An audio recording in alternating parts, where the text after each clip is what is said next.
excited to talk about the winter meetings in Major League Baseball. I think we should just spend the next 3 hours talking about the winter meetings in Major League Baseball, huh? I don't feel like there's anything else to talk about. Yeah, what else could be happening in sports world? Maybe the NBA Cup, I heard, yeah. Yeah, maybe. Yeah, the NBA Iowa Cup's Hawkeyes, I heard going on. basketball season started. That's true. That's true. They got Iowa State on Thursday. A nice Cy-Hawk matchup where, as much as I love my Hawkeyes, and I love them even more now somehow because they hired Ben McCollum, a Northwest Missouri State former head coach, I have a feeling they're going to get boat raced by the Cyclones on Thursday. In Ames, that Iowa State team looks so good right now. The Big 12 is loaded for bear. I'm sorry to tell you, Jayhawks fans, loaded for bear. You know, there's other things to talk about. Things that we all want to maybe remember versus forget necessarily. No, I'd rather walk across broken glass, but we'll talk about the Chiefs over the course of the next 3 hours. Here on After Hours, Logan Weber alongside JT Noah. Our text line, 913-586-7965. We will talk about the winter meetings in the Kansas City Royals at some point. Coming up at 6:30, we'll have Jalen Thompson of the Kansas City Star on with us. But I suppose we begin with what happened on Sunday. Of course, Bink hosted the show last night, so I didn't have an opportunity to vent my grievances over this one. And, you know, I was at the game on Sunday. That was so fun for you. Super fun. I mean, that whole game, I said it at halftime of the game. You know, they go walking in and Chiefs are trailing, and it wasn't a huge deficit, right? I mean, they were down what? 10-0? It was 10-0, yeah. Yeah, 10-0 at halftime. It felt like they were down 30. Which for the Kansas City Chiefs is unheard of. Like, that's just how it felt. And for all those people last week on this show, even Sunday morning when I was doing After Hours, last Sunday, prior to the game, everybody's arguing with me. The Texans defense isn't that good. You're overhyping the Texans. You know, you said the same thing about the Broncos, except I didn't. I said the Texans defense was better than the Broncos defense, and nobody believed me. Everybody thought I was full of it. Do you believe me now? It also doesn't help when you have 3 starters down and then your fourth one goes, I guess he's not a starter, but your fourth goes down on the first play. Yeah, your fourth tackle goes down on the first play of the game, and, I mean, it was immediate, right? I haven't heard anything definitively on Wanye Morris. He's out, yeah. Yeah, but you saw it happen, and like we were able to see a highlight of it via social media. I got a text message about 10 minutes after it happened, like, do you know what happened to Wanye Morris? They didn't show the replay on TV. And I'm like, that should tell you everything you need to know. Okay? His knee, I told my wife it looked like a wishbone. Like his leg was inverted. I mean, a complete 45 with his leg. His knee was like behind his thigh, it looked like at one point. It was a nasty injury. So his season, I feel like it's fair to say, is more likely than not done. Then it also puts in jeopardy the start for next year because he's probably going to be your key backup for next year. Yeah, at left tackle, presumably, right? Because Jawan Taylor is probably out, and Jalen Moore is going to slot in at right tackle. So, yeah, I mean, you're right? It doesn't help that you also had a litany of dropped passes from seemingly everybody on offense. It's one thing if it's one guy. Like if Noah Gray has 2 drops and everybody else plays well, okay, you know, that sucks, but it is what it is. But when Noah Gray has 2 drops, when Travis Kelce drops 2 passes on back-to-back plays, one of which leads to the game-ending, game-sealing interception for the Houston Texans. Rashee Rice had a couple of drops in this game. Kareem Hunt dropped that pass on what would have been a very easy first down conversion on a 3rd and moderate. And Tyquan Thornton. And I hate to put Tyquan Thornton's drop as a quote-unquote drop, but you've got to catch that football, man. I know the DB's right there. I know it's a tough grab that far down the field. Yeah, Mahomes could have arguably led him a little bit farther, but that was as accurate a deep ball as we've seen from 15 all year. And it would have been a touchdown. It was a monumental play in the game, and you couldn't bring it in. It was everything. And that's maybe the ugliest part of Sunday's game against the Houston Texans. Is it's felt like at times this year when the Chiefs lose, it seemed to me like there were one or two things that you could point to. Not necessarily one or two plays over the course of a game, but one or two specific factors, whether it be the lack of a running game or the defensive line play or penalties or turnovers, whatever it is, you could point to those things and be like, if they could just clean up, right? Andy Reid saying right there, go ahead and take a drink, the clean it up stuff that Andy spouts every week. If they could just figure out that, just fix that, look at what will happen. And at times they have, right? I mean, all the penalties they had in that Jacksonville game earlier this year, that wasn't an issue against Detroit. And what do? They go out and they win that game by 2 scores, and they're right back on track. What made Sunday's game so horrifying to watch was it wasn't just one or two things. It seemed like at different points in the game, everything was going wrong. When the Chiefs were on offense, the running game was pretty much ineffective. For 4 quarters, it felt like they were pretty ineffective. Outside of Mahomes tucking it away and using his legs. I felt like the offensive line, despite all the injuries, played decent enough football. Yeah. I mean, they did. Asa Pole was so much better than I anticipated. When Wanya goes out first play of the game, this guy's an undrafted free agent from Washington State. I'm like, what are we about to see? And it felt like they were actually chipping on the other side more than they were with 100%. 100%. I watched multiple plays, watching the All-22 back yesterday, multiple times. The Chiefs on pass plays had Noah Gray and Travis Kelce lined up in line, 3-point stance on the same side of the formation, double teaming a defensive end. And it was the right side of the offensive line where Jalen Moore is sitting. I saw on a pass play, Rashee Rice blocking Will Anderson one-on-one. What the hell is happening? On a third down. On a third down. I couldn't believe my eyes. Don't even get me started with the fourth and one, because listen, everyone wants to talk about the 4th and 1 and how it's a bad play. Do you not see what he had out there? He had Kareem Hunt at tight end. This man's like, you know what? Hey, listen, Kareem Hunt's our best player on a short yardage. They're going to think we're going to give it to him. Let's put him at tight end and then bring Hollywood in the backfield. Yeah, let's go empty set. Yeah, let's just forget about who's the best. You don't even make the running game a threat. You go empty on a 4th and 1. And guess what? The edge rusher comes right around and rushes Mahomes. And that's another thing, right? And I said it during the game, like after it happened, I'm like, I should have sent a tweet out, because retrospectively, if I say the Chiefs should have punted there, everybody's going to be like, oh yeah, hindsight's 2020. Me and Alex argued about it in the press box. No way. He thought you should go for it? He thought you should go there. What? No, and Nathan said the same thing. He said you go there, especially after you call the timeout. You call the timeout. Yeah, to me, I'm like, you got to go now. Obviously, you burned I knew a timeout they were going for it. I was thinking they were going to hard count, and then they called the timeout. I was like, there's no way you're doing this. There's no way you're about to do this. You got to punt the football in that set. I'm sorry. That is, for my money, the worst individual decision that Andy Reid has made since the Chiefs hired him. Play calling wise. That is the worst decision on the field I have seen Andy Reid make. He called it like he was scared. I mean, you get into a 4th and 1 situation. You look like you have no plan whatsoever. You watch the clock dwindle all the way down where you're forced to call a timeout because you don't have enough time to throw a play in. You don't have enough time to run the punt unit out. You have to burn a timeout.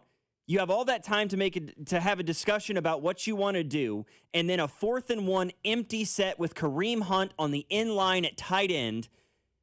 It boggles the mind. And then watching Patrick Mahomes roll his eyes when the play comes in his helmet is just the greatest. I don't know if you've seen that. Oh yeah, it happened. Yeah. It happened multiple times. Yeah, I bet. But I mean, even like the 4th down call on the goal line, where it was the handoff to Kareem Hunt.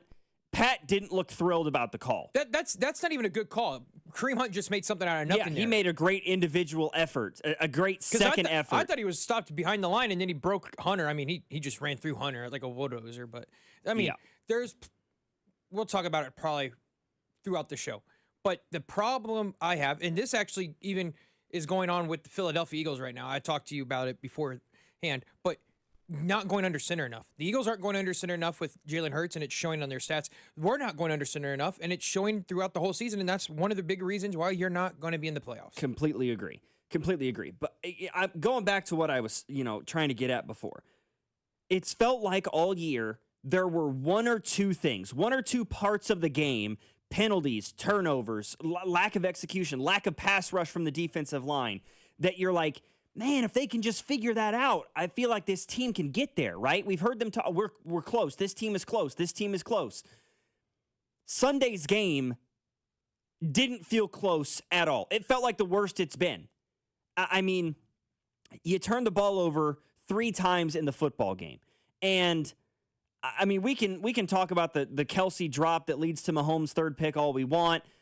The first pick, that's on Mahomes.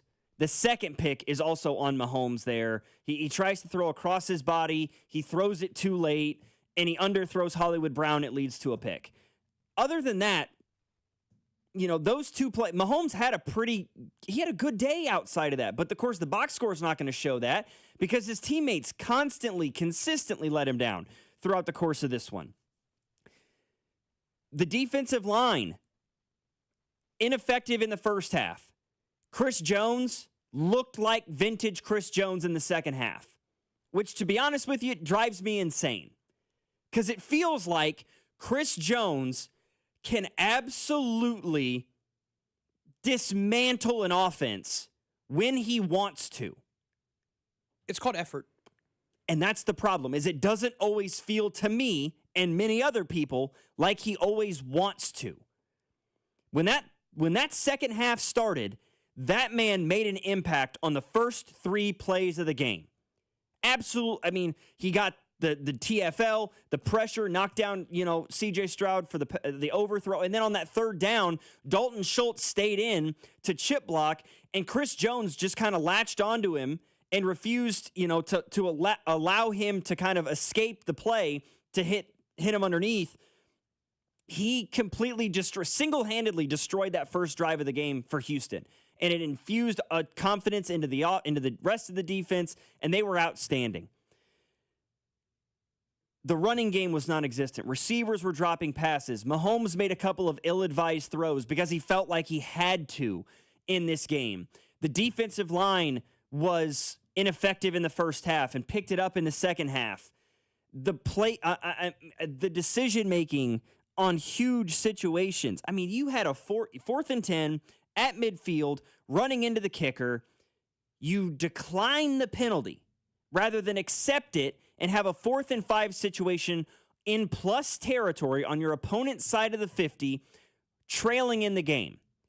Instead, you decide to go for it on your own 30-yard line in a tie ball game in which your defense, had yet to give up positive yardage.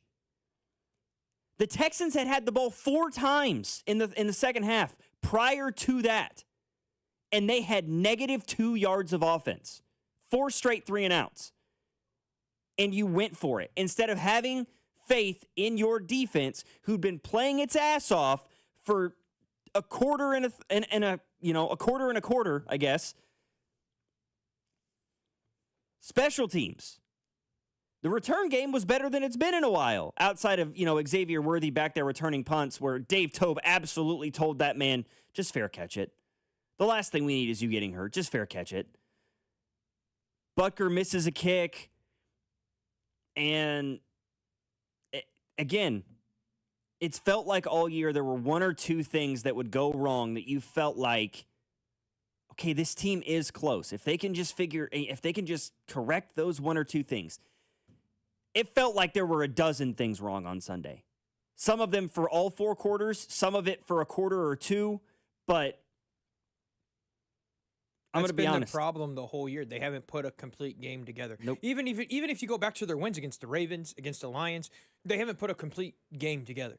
Like, it even makes it worse now that you say, oh, hey, our best win is the Ravens and Lions, because both those teams aren't really that dominating team that you thought they were going to be this year. Yeah, or the Colts, who are now in free fall without Daniel Jones. And now they got a grandfather out there. Yeah, which playing a quarterback. we will certainly discuss that. But I mean, like, point. your best win was against the Ravens, which I know you controlled that game before he got injured, but Lamar got injured. It was out of the game. And then you also take on now the Lions, and Lions were missing some players. But, like, your best wins aren't even that, quote-unquote, good if you look back at it now. So it's like, were you really that good at all this year? It's a fair question to ask. I mean, you're sitting at 6-7 right now, so the answer is pretty evidently no. 913-586-7965 is our text line number. Don't forget, coming up at 6:30, we're going to have Jalen Thompson of the Kansas City Star on with us. He is the Royals beat writer, and we'll talk to him about the winter meetings, talk to him about some of these trade rumors that are swirling, as well as the MLB Draft Lottery, which came and went tonight. And, hey, folks, the Royals came away big-time winners in the MLB Draft Lottery this evening, let me tell you right now. After hours, Logan Weber alongside producer for tonight's show, JT Noah. 96.5 The Fan, your home for Kansas City sports. You're listening to After Hours, brought to you by Twin Peaks. Eats, drinks, scenic views on your home for Kansas City sports. 96.5 The Fan. Hey, Missouri, if you haven't heard by now, good news. FanDuel Sportsbook is live in the Show Me State, and they're kicking things off with an offer that's tough to beat. Right now, new customers in Missouri can bet $5 and get $300 in bonus bets, win or lose. So whether it's football, basketball, hockey, or more, you can bet it all on an app that's safe, secure, and super easy to use. So download FanDuel today and head to FanDuel.com/Missouri and join the excitement. Remember, new Missouri customers can bet $5 and get $300 in bonus bets, win or lose. Because Missouri, it's time to play your game of FanDuel. FanDuel is the official sportsbook partner of 96.5 The Fan. 21 and present in Missouri. Gambling problem? Call 1-800-GAMBLER. First online real money wager only. $5 first deposit required. Bonus issued as non-withdrawable bonus bets that expire 7 days after receipt. Restrictions apply. See terms at sportsbook.fanduel.com. The Chiefs have been scoring a ton of points lately, and that means I'm saving a ton of money at Hy-Vee. And now I have even more reason to cheer on the Chiefs because I score big fuel savings when I shop Hy-Vee the day after any Chiefs game. Win or lose, I'll earn a fuel saver discount equal to the Chiefs score based on the amount I spend. If the Chiefs score 35 points, I save 35 cents a gallon when I spend $35 on groceries. So the more we score, the more I save, only for my friends at Hy-Vee. It's Thirsty Thursday at Hy-Vee. Time to stock up the bar and fill up your tank. Earn 50 cents per gallon fuel savings on every $50 purchase of wine, beer, hard seltzer, and spirits. Mix and match all your favorite libations and get a 50-cent fuel saver with every $50 purchase. Stack up the savings and your next fill-up could be free.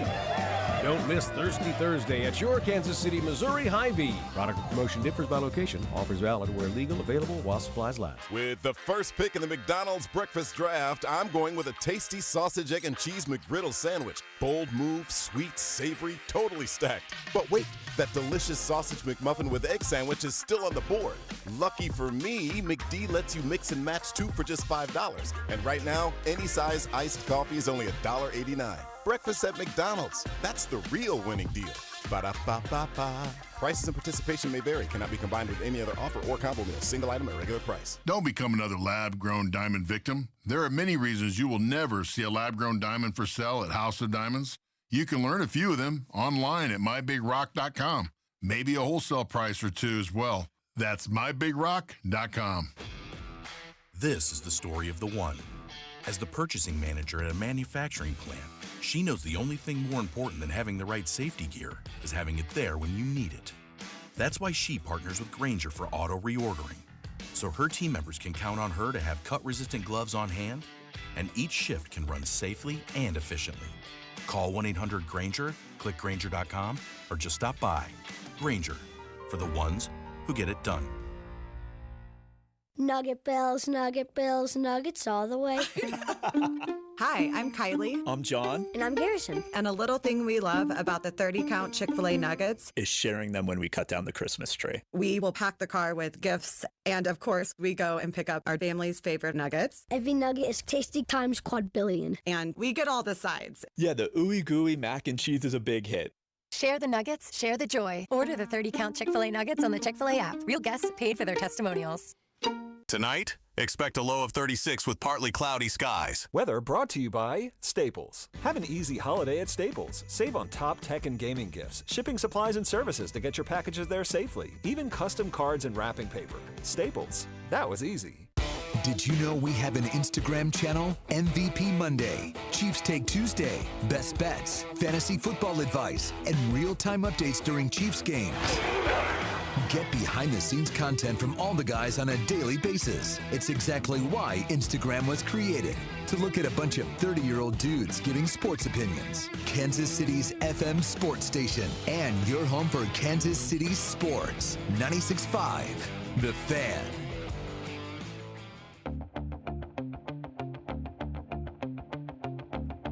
I just want to clarify that promo is not entirely accurate. All right. I'm only 27 years old. Okay. So a bunch of 30-year-old men giving sports advice and sports takes it's not the truth. I'm not even 26. There are some of us in our late 20s that are here to give you that Mid-20s, advice. baby. Let's go. All right, GT. I get it. All right. Don't have a receding hairline, bucks. so it's okay. I'm getting there. Yeah. It's thin. It's thinning. It's thinning out, yeah. But hey. And you don't even got a kid yet. Nope. Just beware. Nope. I've said this for years, though. You know those people that you walk around and you're like, you look at that guy who's got like 9 strands of hair on top of his head, and you're like, just give up. It's time to let it go, man. That's going to be me. So that's going to be you. I'm going to hold on for dear life. Oh, wow. Okay. I'm going to hold on to this hair for dear life. So like all these Chiefs fans right now holding on for dear life, that's going to be you? Yep. Okay. I am going to be holding on to those last 3 hair follicles that I have, just refusing to admit that I'm getting older. Your wife one night as you're sleeping just going to chop them off. I'm just not sure I have the head shape for it. Like, I mean, let's be honest. I have like an Easter Island head. I mean, I have a very square-shaped dome. And I just don't feel like that's going to look good bald. Like my dad's bald and he's got a very round, like a very cylindrical shaped head, right? Which I feel like works for baldness.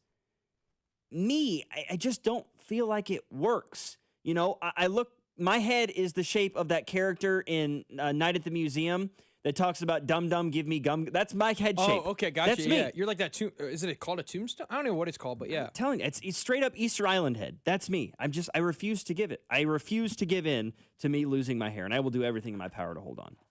But you're right. There are some Chiefs fans right now doing that. I am not one of them. I said on this station 3 weeks ago, I don't think they're getting into the playoffs. And you can call me fair weather. You can call me bandwagon. You can call me whatever you want. All right. I can remember sitting at Arrowhead in 2013. Okay. I went to multiple Chiefs games in 2013. I would go to at least a Chiefs game every year with my grandmother. We came as a family one year. I think it was that 2013 season. Chiefs were playing the Steelers, I want to say. We had upper bowl tickets. By the second quarter, we were on the 50-yard line, 10 rows up, watching that game. I am not a fair weather fan. I have been a Chiefs fan since I was a little kid.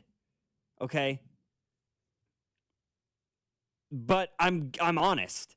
I'm sorry. I feel like it's somewhat of like my job. I don't know if it's that. I don't know if it's just my mentality as a sports fan. That I try to take the fandom glasses off, and I try to look at it objectively, without the rose-colored glasses, so to speak. And this team just felt different. From the beginning of the year, it just seemed like all those years of watching the Chiefs get into those situations late in games, 6 minutes to go, 4 minutes to go, the last 2 minutes of the game, when you would look at the opposing sideline and see fear. And see guys wide-eyed, afraid of what number 15 and the Kansas City Chiefs were going to do next, doesn't exist anymore. I mean, watching that game on Sunday, it felt like the Chiefs were the ones playing with fear, not Houston. So, yeah, excuse me for saying that I didn't think this team was going to make the playoffs, and I sure as hell don't think it's going to happen now. You're 6-7. Yeah, now cue the memes, whatever.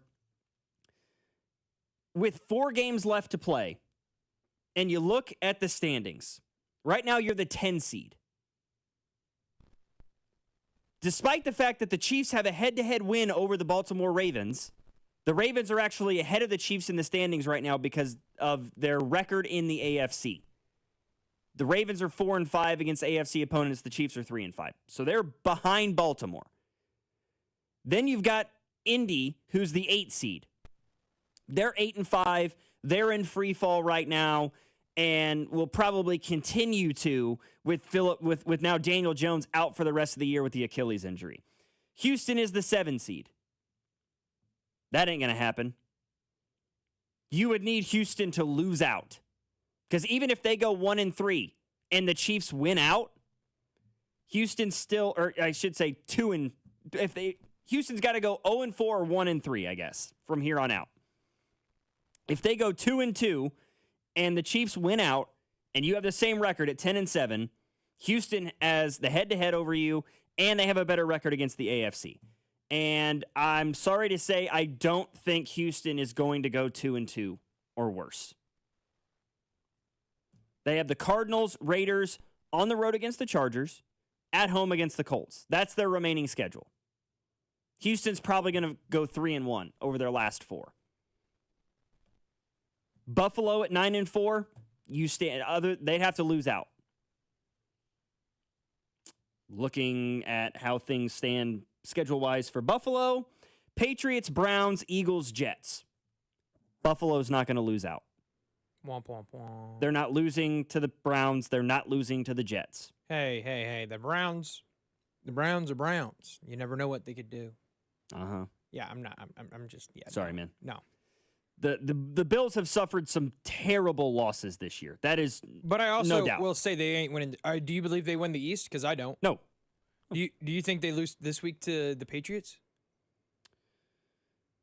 I don't think it matters. Well, I'm just saying because if they do now, if they lose to the Patriots this week, it's over. The Patriots win the division. Because then the only hope you have, in my opinion, is the Chargers falling off, which, newsflash, they beat the Eagles last night, and then they have to now go 2-2 the rest of the way, and you obviously have to be one of the wins, and the other loss they have to have is against the Broncos, because they cannot beat the Broncos or they'll have the tiebreaker over you on that. Right. And then, and somebody in the text line mentions this, right? The real only realistic path remaining for the Chiefs would be to leapfrog the Chargers. LA sitting at 9-4, Chiefs at, as I mentioned, they're 6 wins, 7 losses.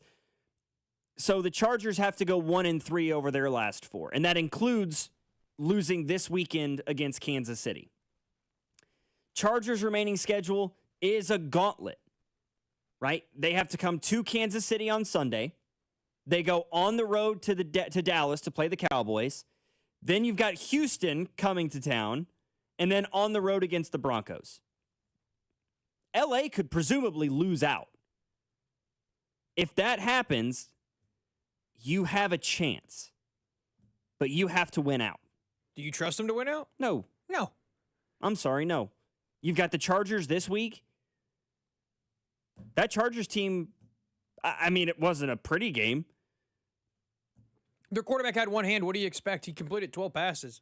Yeah, but they won the football game. That's what I'm saying. Like, what do you expect from their offense when you only have a quarterback that's got one hand who just came off a hand surgery? Yeah.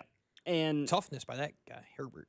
And boy, I tell you, like everybody, you know, I look forward to Christmas Day. I'm not looking forward to Christmas night. Oh. I'm not. Yeah, well, that Broncos game Christmas night, I don't want to watch it. I just don't. The last 2 out of 3, if they lose this one, it'd be 2 out of 3 years they've lost Christmas. That's great. That's so fun for us. Yeah. Somehow, I mean, I don't know what happened, but all of a sudden, the Chiefs lose on holidays. This is what they do now. Christmas, New Year's, Thanksgiving, all in the last 3 years. Not ideal. I got a lot of hate for what I said the day after Thanksgiving right here on the airways with Bink. I said I'd rather have the Chiefs just lose out, get a better draft pick. But people are like, oh no, that's horrible. Yeah, Like, it's never gonna happen. I know, right? obviously, but that'd be cool. Like you wouldn't mind it. Feels like, I mean, that's But obviously they're competitors. It's not like they're just going to do that. But I'm just saying, right. As a fan looking for longevity, who wants to see a little bit of like a reset with the roster, getting a nice draft pick in the 15 to 17 range would be awesome for this team to get on the defensive side. Yeah, and then Bink threw at me that he thinks round 1 should be a wide receiver, but that's beside the point. Who Bink does? Yeah, Bink thinks it should be wide Stop receiver. it. I know. Yeah, here we go. You got the worst defensive line in football, Bink. What are we talking about? Go get an edge rusher. You can't get to the quarterback. But yeah, let's draft another wide receiver. His theory is you have to surround the best player with the best pieces. I'm like, if he's the best player on the team, he should be okay with middle pieces, and he's done it before. I'd rather you draft a tight end than a wide receiver. Yeah. I'd rather you draft the guy, the tight end from Oregon, than a wide receiver. Yeah, right. You don't need a wide receiver. You have Rashee Rice, you have Xavier Worthy, and go find a wide. You can go sign a wide receiver there was 3 in free Devontae agency. Adams in free agency, and you let him just go to LA. You didn't. You even want to talk to him. It felt like, but do we even want to watch the game on Christmas? No, I really don't. Is Am I going to? Is it on Yes. Netflix? Yes. Or is it on Prime? I believe it's on Netflix. Okay, because I know the first 2 are on Netflix, but I didn't know since it Yeah. was a Thursday night game if it would be on Prime. With Kirk Herbstreit and Al Michaels. I believe it's going to be on because all the Christmas games last year were on Netflix, but I believe there were only 2 on Christmas last year. Okay. Oh, you're right. You're right. First 2 games, the noon and 3:30 games are going to be on Netflix. Chiefs Thursday Night Football is going to be on Prime Video. So we get Al Michaels. As per usual, the night game, Thursday Night Football will be on Prime. Okay, so Al Michaels and Kirk Herbstreit, that'd be so much fun. I like Kirk Herbstreit. I do. Do you like Al? Al's lost it. Yeah, Al's a little bit. declining. I'll be completely honest. Yeah. I love me some Al Michaels, arguably the greatest sports broadcaster. But it's getting to his age where you can hang up the headphone. It happens, man. It does. I mean, I remember getting a lot of heat a year ago. Oh boy, what'd you say? Oh, this was, I guess, over a year ago now. Leon, would have been a year ago. Last October. Watching that ALDS series. Are you gonna say what's his name? Costas. Yeah. I was like, he's lost Get it. out of here, dude. Costas has lost it. I'm sorry. And we had him for the Royals, and everyone's like, "Oh, you're just being it because of the Royals." No, he is just bad. It just the most excited he got was a fly out by Giancarlo Stanton. That's the most excitement he gave the entire series. Or the double play by Stan. It's not his fault. He's just slow. Yeah, it just felt like he didn't have it anymore. And sometimes that happens, right? It happens. It doesn't mean I catches don't your age. love Al Michaels. It doesn't mean I don't love Bob Costas. Those 2 guys are idols of mine in this business, without question. But sometimes you just got to admit a guy's lost a step. And the Colts fans are probably gonna say that in 2 weeks when they see Phillip Rivers trying to throw a football. They said that 5 years ago when they saw Phillip Rivers trying to throw a football. Yeah, but he's back. But somehow the man's back. He said, "I got grandpa years." 913-586-7965 is our number. Let's avoid talking about football for a little bit. We're going to have Jalen Thompson of the Kansas City Star on with us next to talk about the winter meetings, to talk about the MLB lottery that occurred tonight, and what the Royals might be doing this offseason. That's coming up next here on After Hours. Logan Weber, JT Noah, 96.5, The Fan.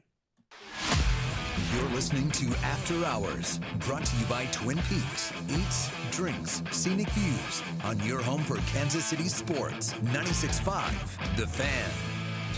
What's up, everybody? Nick Costos here with the Sports Betting Minute, brought to you by BetMGM. Make it legendary. Please gamble responsibly. Coming up Week 15 Pro Football Sunday, absolutely massive game in the AFC playoff race. New England hosting Buffalo. New England 11-2, Buffalo 9-4. Basically pick the winner of the game. Buffalo a 1-point road favorite. Total sitting at 49.5.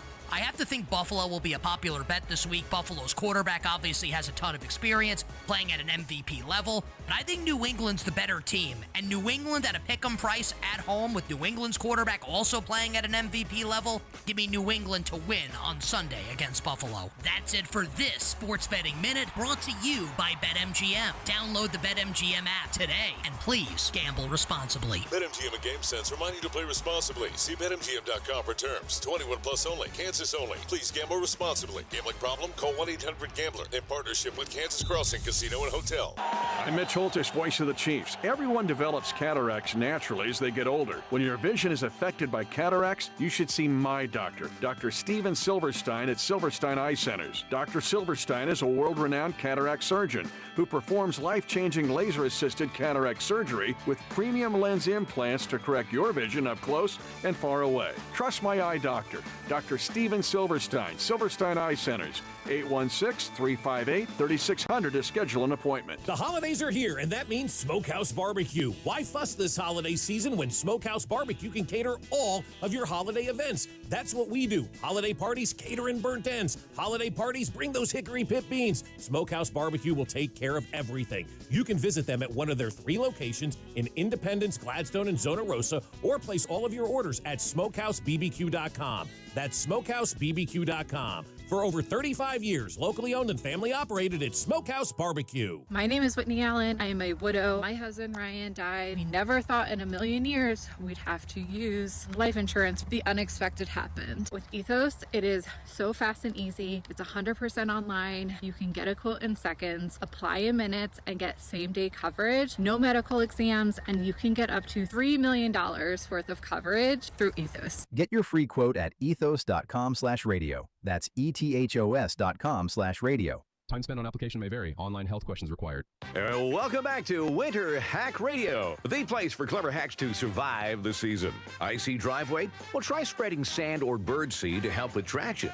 Snowy puppy paws? Well, grab a whisk, brush it off, done. Catch COVID-19? Well, just get... Actually, there's no hack for COVID-19. But if you test positive, prescription medications for COVID exist. Ask your doctor if they're right for you. Visit PfizerForAll.com to learn more. Sponsored by Pfizer. I know that hiring can be challenging. You sort through tons of resumes and you get too many so-so applicants. You're just waiting for someone to match your role perfectly. Well, now, there's a place where you can meet them fast. ZipRecruiter. Need to hire right away. Start your search for strong candidates. The right fit awaits. Build your team, build it sooner. Meet your match on ZipRecruiter. Just head to ZipRecruiter.com/free right now to try it for free. And you're on your way to meeting your match. 4 out of 5 employers who post on ZipRecruiter get a quality candidate within the first day. So try it now. Go to ZipRecruiter.com/free. Once again, that's ZipRecruiter.com/free. Meet your match on ZipRecruiter. Try it free. The Sheet Metal Workers Local Number 2 Enrichment Grant is providing one local high school $20,000 to use on upgrades and equipment, open to all area schools and no strings attached. Take a minute to tell us what your high school needs at helpmymocanschool.com, and we'll announce the winner January 4th on the Chiefs Radio Network.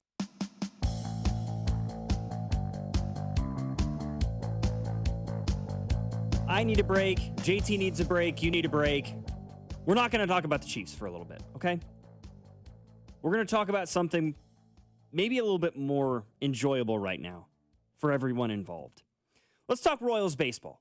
Okay, winter meetings this week across the MLB, and the Royals, according to reports, seem to be one of the teams that will be more active than not over the course of the next few days, trying to acquire some outfield help. The reports are that they're looking for an outfielder via trade and another possibly via free agency to try to bring that unit a little bit more to the ready-to-go stage, I guess. When you look at the rest of this ball club, that's obviously the most glaring hole. And on the line with us right now to talk about it is Jalen Thompson. He is the Kansas City Royals beat writer for the Kansas City Star. And Jalen, you know, I'm curious from your standpoint, are you concurring with a lot of these reports right now that the Royals are actively going to be searching for some outfield help this week at the winter meetings? Hey, Logan, yeah, I definitely think that the Royals are going to do that.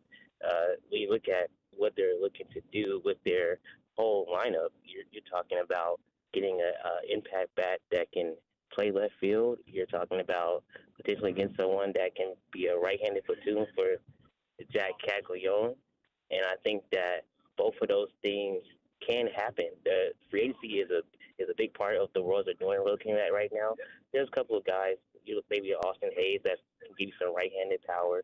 You can probably look at someone like a Harrison Bader, who's like the safe center field, gives some versatility.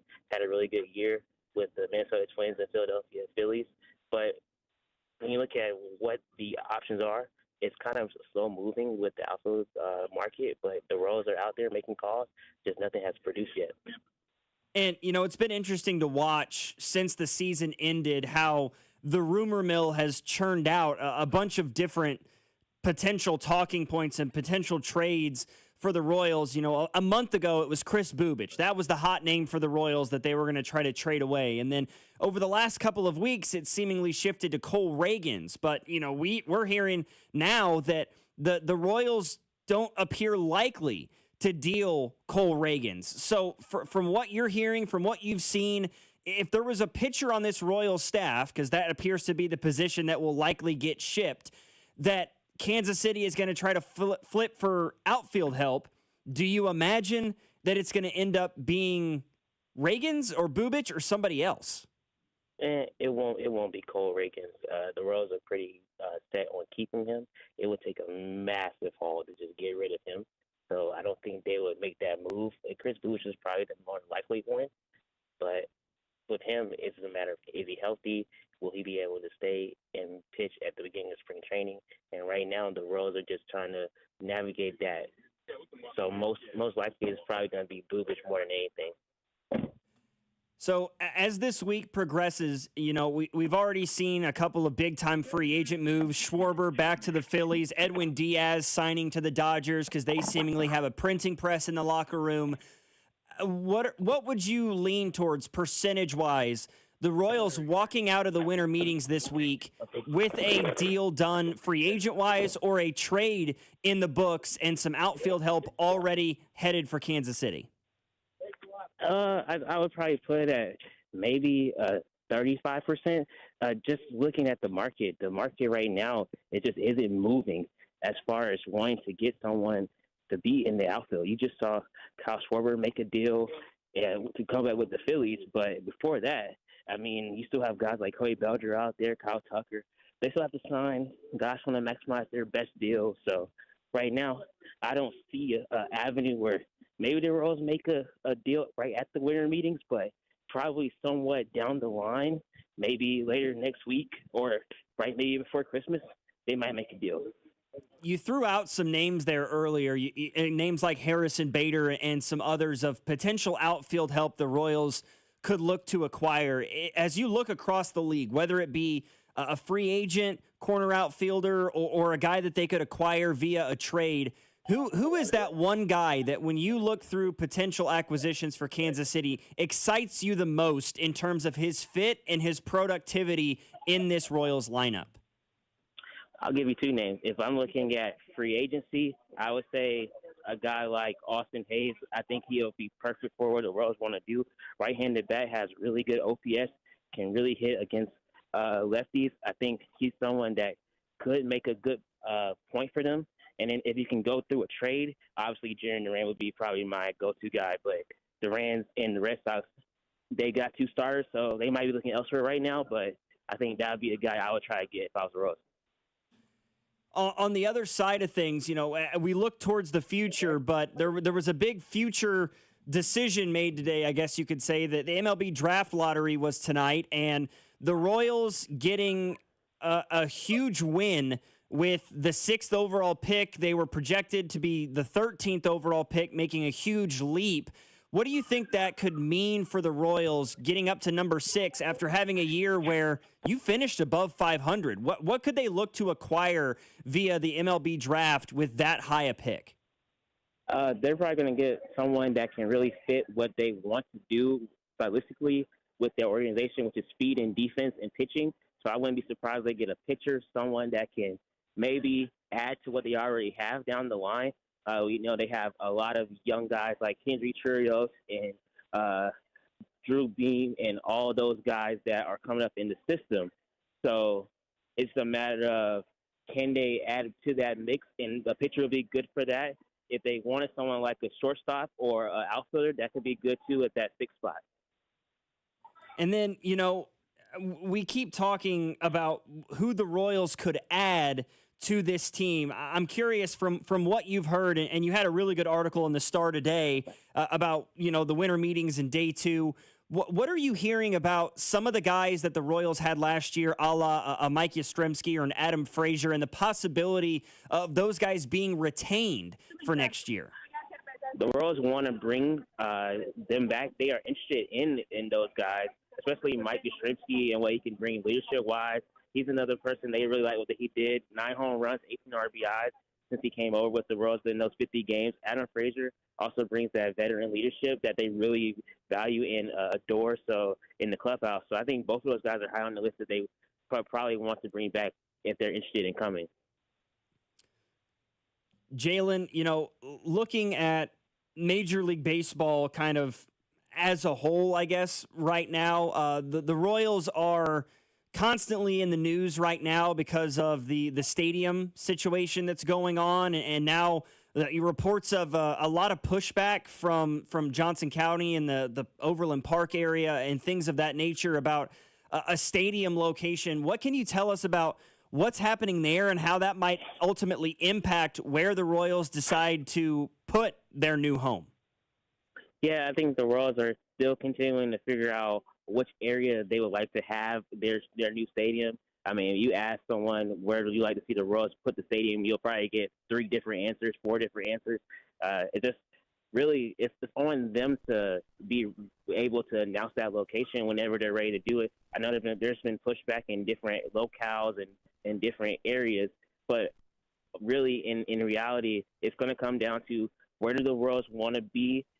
Is it feasible for them to put a stadium there? Can they get what they need from either Missouri or Kansas, either side, whoever is going to be helping to fund it? And can it be something that benefits all parties? Because at this point, it might not be something that everyone might agree with.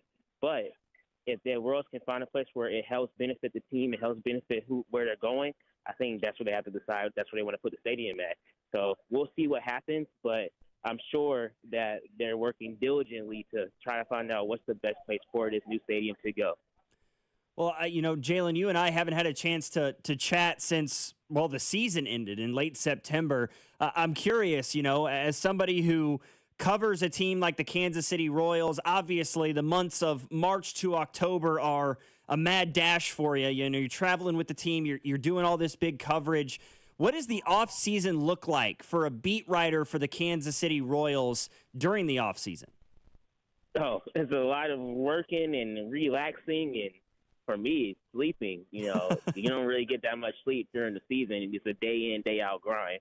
So I'm either going to be sleep, seeing family, going back home. I'm from Georgia, so got to see family over the week for Thanksgiving. So I'm usually up and about, but whenever the Royals have news, I'm on it. So it's really nothing changes too much. It's just more kind of downtime. But hey, I'm here grinding away, waiting on the Royals to make moves. I love it, my man. Constantly working, but hey, nothing wrong with a little R&R every once in a while for sure. Jalen, appreciate you taking the time, my man. Enjoy the rest of your night, and hopefully we get some big-time news out of the winter meetings here in the next couple days. Yes, sir. Thank you, Logan, for having me on. I'll talk to you soon. All righty, sounds good. That is Jalen Thompson. He is the Kansas City Royals beat writer for the Kansas City Star. Really good article today, titled What I'm Hearing About the Royals at day 2 of the winter meetings. He talked about some of the moves that were made, Edwin Diaz, Kyle Schwarber back to the Phillies, what he's seeing from a free agent standpoint, what he's hearing trade-wise. He confirmed today, what has been reported, that the Royals have shown interest and have exhibited interest in Jarren Duran of the Boston Red Sox and Brendan Donovan of the St. Louis Cardinals. That's an interesting one. He is a utility guy. If the Royals were to acquire somebody like the Cardinals' Brendan Donovan, I'm curious what that means for somebody like Michael Massey or the potential of retaining an Adam Frazier, because that's what Brendan Donovan does. I mean, he's won a Gold Glove as a utility in his career. So what would that potentially mean for the Royals and those guys moving forward. 913-586-7965 is our number. Don't go anywhere. We're here till 9 o'clock tonight, talking Chiefs, talking NFL, talking Major League Baseball, and so much more. Logan Weber alongside JT Noah. You're listening to After Hours on your home for Kansas City sports, 96.5, The Fan. You're listening to After Hours, brought to you by Twin Peaks. Eats, drinks, scenic views on your home for Kansas City sports. 96.5, The Fan.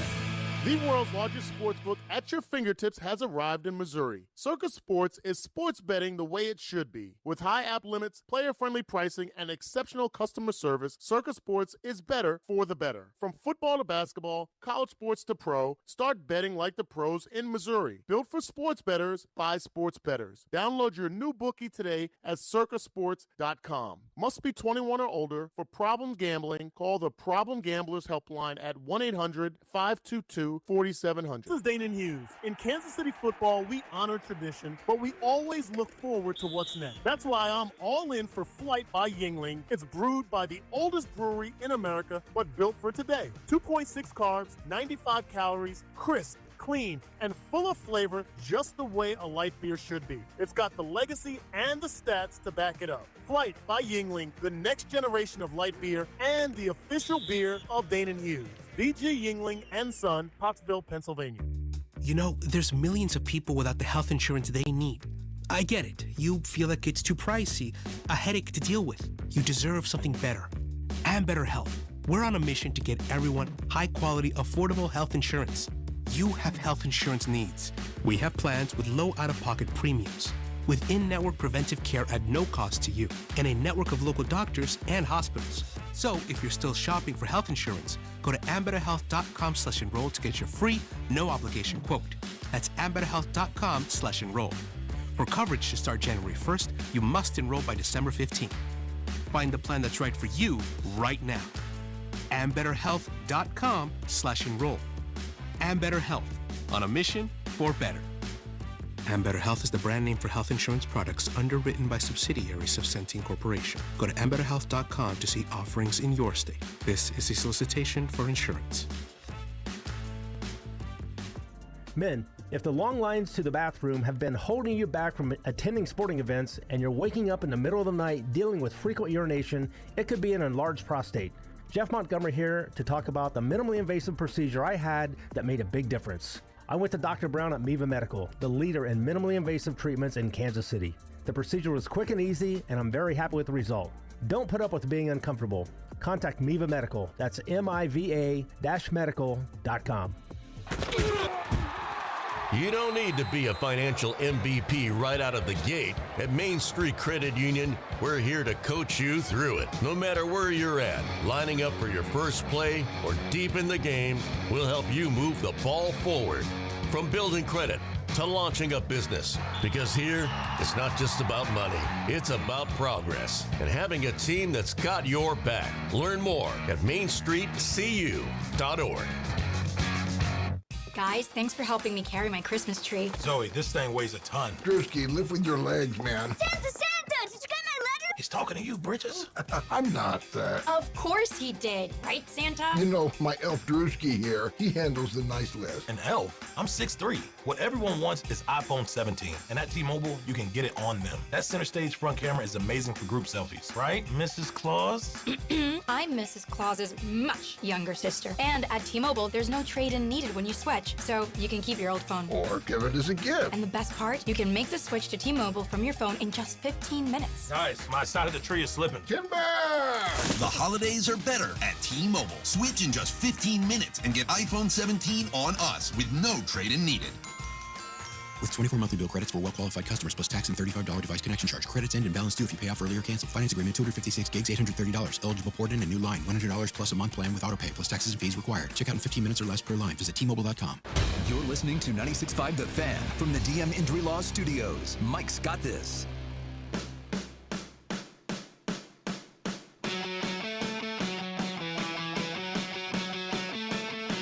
Big thank you to Jalen Thompson of the Kansas City Star joining us to talk about the winter meetings, the latest he's hearing about the Kansas City Royals, and potentially acquiring some outfield help, as well as biggest news for the Royals today is the fact that they ended up with the 6th overall pick in the upcoming MLB draft next year.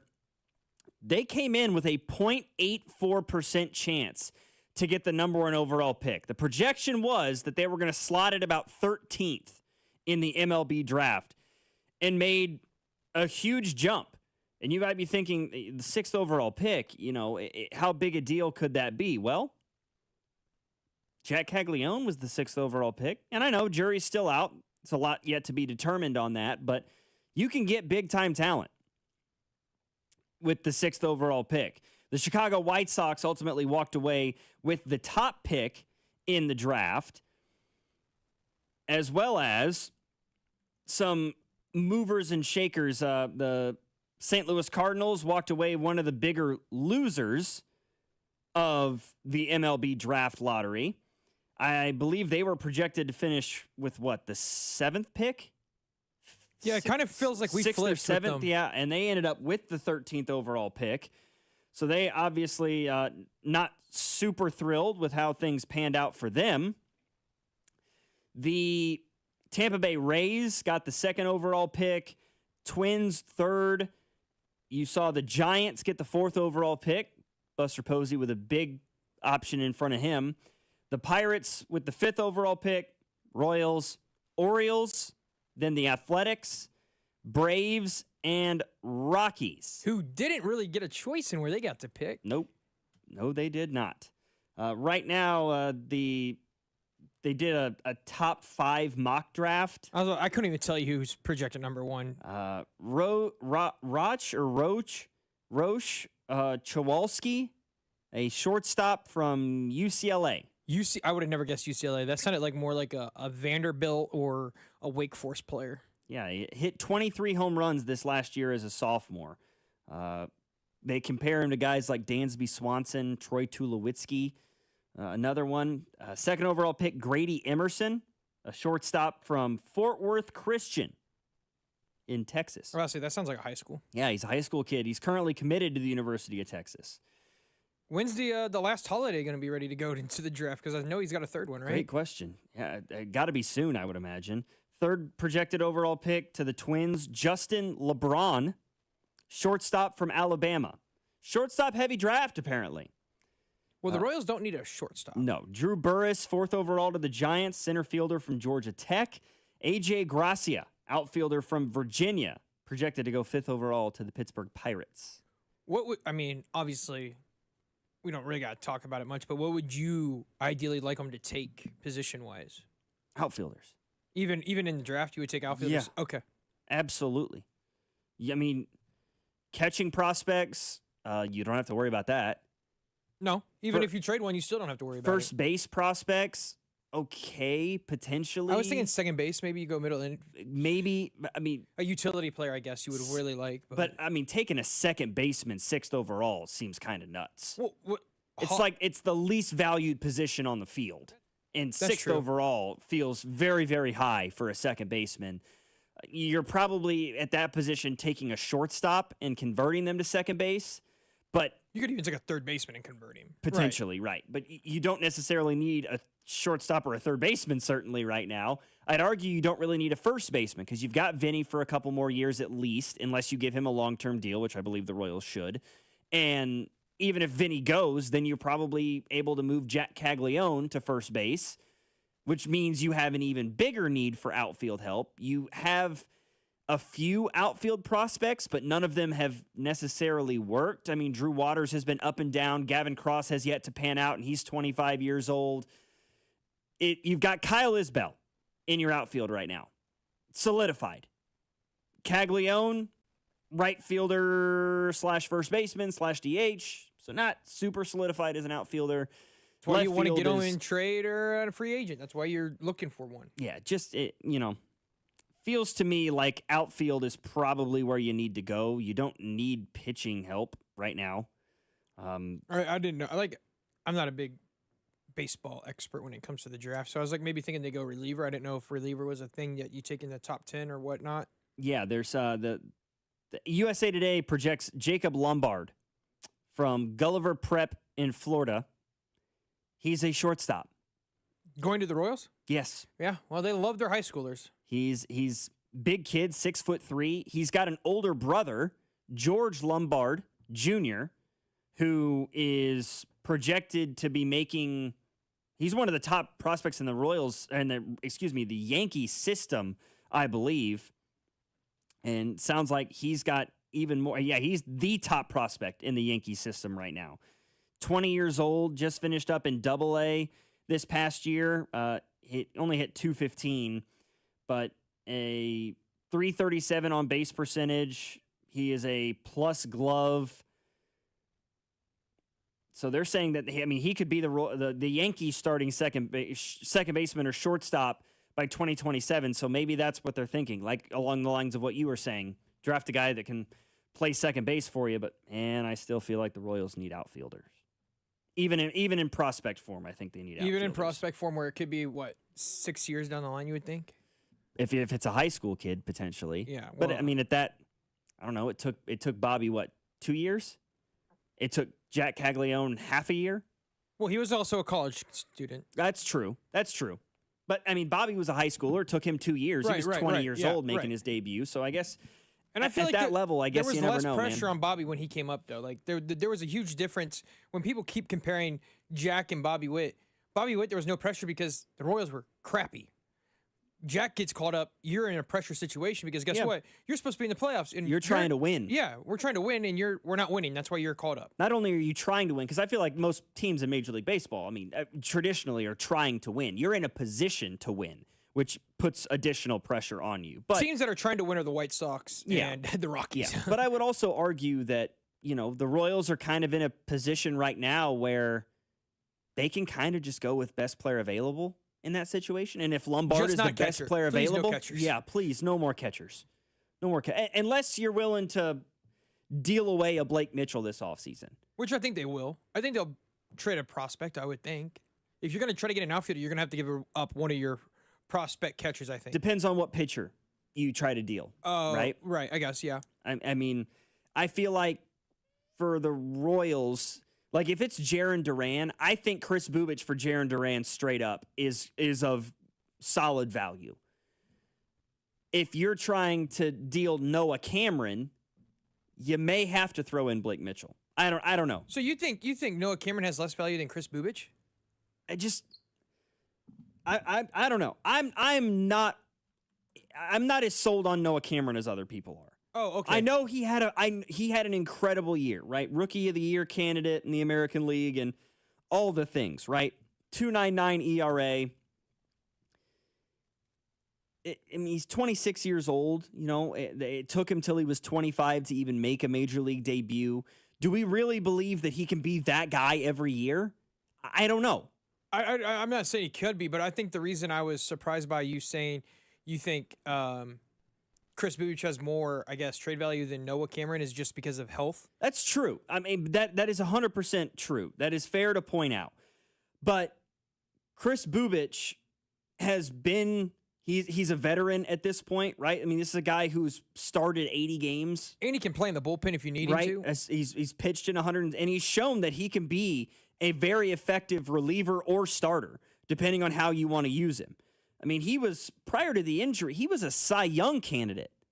Not that he was ever going to win it, not with Tariq Skubal pitching the way he was.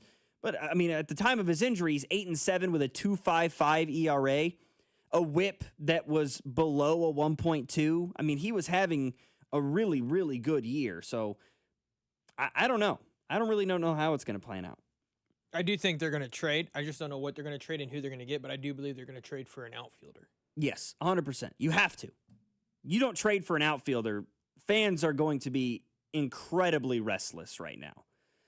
913-586-7965 is our number. Go ahead, JT. What were you going to say? I was going to say, do you think they would be outraged just like if you're a Chiefs fan and there's nothing that happens in the offseason? Like, we're just going to bring it back, run it back one more time with the same stuff, coaches and players. Maybe Travis Kelce retires. Wouldn't you think the Chiefs fans would be in the same boat as the Royals if they don't get an outfielder? Yeah. Yeah, right. Yeah. Like after the way this Chiefs season is gone, exactly. If the Royals don't do anything the way that the Chiefs did this last offseason, it's going to be worse. Oh, yeah. Because it's going to be way we worse. care way more about the Chiefs than the Royals. No offense to the Royals. Because at least the Chiefs, like, you could justify it of, like, they just got to a Super Bowl, right? and you They went to came up 3 just straight short. You Super went to 3 Bowls. straight. Okay, you want to run with the same guys. Sure. It's been working. I guess. don't care. While we don't necessarily agree with it, I guess if you're the Royals and you just went 82-80, you didn't even get to the postseason, and you do nothing, you're going to get a lot more heat, I think, from the general fan base, for sure.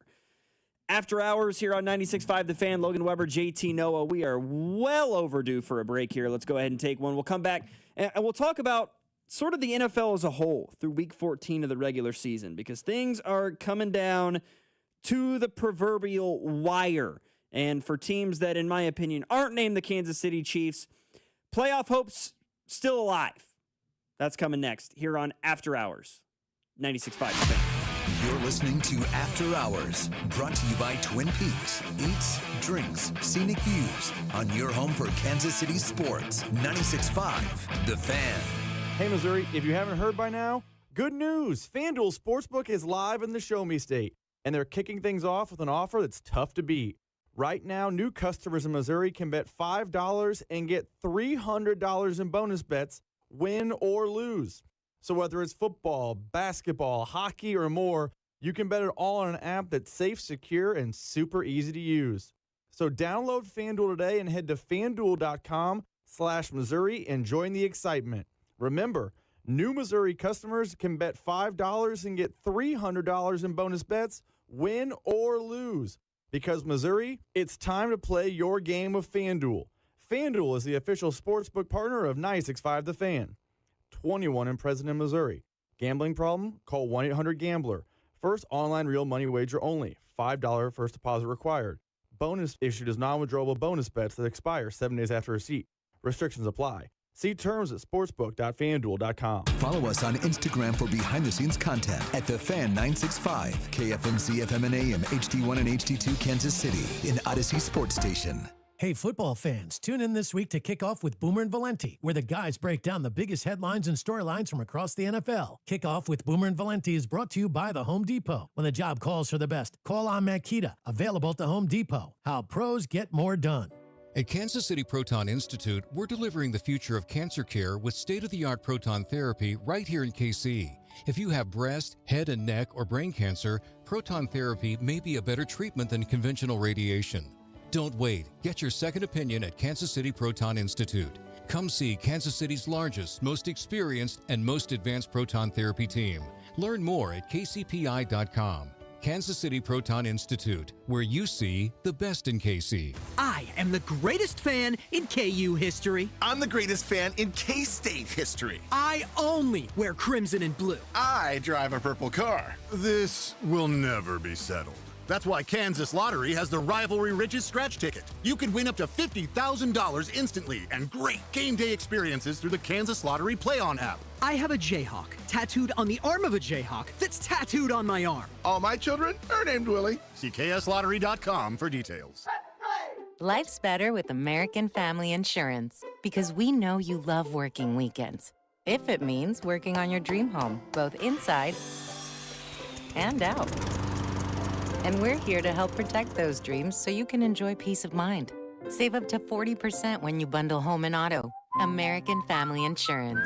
Get a quote and find an agent at amfam.com. Products not available in every state. Some exclusions apply. American Family Mutual Insurance Company SI and its operating company 6000 American Parkway, Madison, Wisconsin. Having unexpected car trouble or just in a car accident? Call Jay Southland Tow Service, 816-779-4869 or southlandtow.com. Use the tow service trusted by most local police departments. They can do it all. Be in the know and call Jay's Southland Tow. I know that hiring can be challenging. You sort through tons of resumes and you get too many so-so applicants. You're just waiting for someone to match your role perfectly. Well, now there's a place where you can meet them fast. ZipRecruiter. Need to hire right away. Start your search for strong candidates. The right fit awaits. Build your team. Build it sooner. Meet your match on ZipRecruiter. Just head to ZipRecruiter.com/free right now to try it for free, and you're on your way to meeting your match. 4 out of 5 employers who post on ZipRecruiter get a quality candidate within the first day. So try it now. Go to ziprecruiter.com/free. Once again, that's ziprecruiter.com/free. Meet your match on ZipRecruiter. Try it free.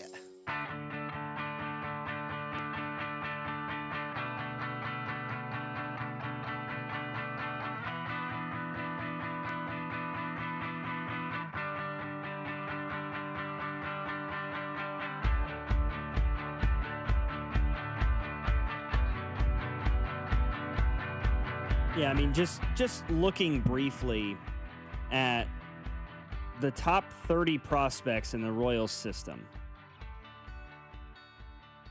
They've got 1, 2, 3, 4, 5 outfielders in the top 30 of their system, and only 1 outfielder in the top 12. Their number 3 prospect is Sean Gamble, who the Royals took with the first overall pick this last year. High school kid from, I think, IMG Academy, right? In Florida? That sounds right. Kid can fly, man. He's got crazy speed. Yeah, he's actually an Iowa native who ended up at IMG Academy. And he's got really good bat-to-ball skills and he's really a balanced hitter. Hits to all fields. It's going to take him some time, obviously. Kid's only 19 years old. But outside of him, Asbel Gonzalez is their 12th prospect in the system, also an outfielder, 19-year-old as well, who was in high A at the end of this last season. And then it's Carson Rocafort, who was in Double A this last year, 23 years old. Gavin Cross, 24th prospect in their system. He's 24, still in Double A. I'm not sure it's going to happen for Gavin Cross at this point. I just don't have a great deal of confidence in it. I mean, 4th year of minor league baseball this last year. He spent the entire season in Northwest Arkansas. He hit .241 with an overall OPS of .704. 17 home runs, 64 RBIs. He struck out 134 times to 33 walks. I'm not sure about it yet. Yavi Vaz is another guy he's a second baseman / outfielder. He's their 25th prospect. He hit .256 in Double A this last year. He's 25. Those are your outfield prospects. Not great. It feels like you need more. I mean, you've got 3 catchers in your top 9. You've got 1 outfielder in your top. You've got 2 outfielders in your top 12. Is Jensen one of those top 3? Correct. Okay. Jensen is the top prospect in the system right now. That won't last long. He's going to be on the opening day That's what roster. I was about to say, because I didn't know if it's still counted as him being a prospect. It does. MLB.com does. And then, of course, Blake Mitchell is your number 2 prospect. Josh Hammond for Yandel Ricardo, who is a shortstop, I might add, 19 years old. But I imagine they're trying to get him to switch around. Yeah. Molding him as more of a second base if they can swing it.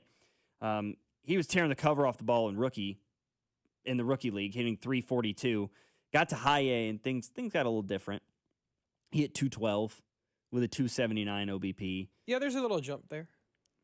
It's a very, very young farm system. Of their top 10 prospects, all of them are under 23 years old. Jensen, Caderna, and Drew Beam are 22 years old. Blake Mitchell's 21. Everybody else is 20, 19, or 18. Very, very young system that the Royals have at the top of the heap, I guess you could say.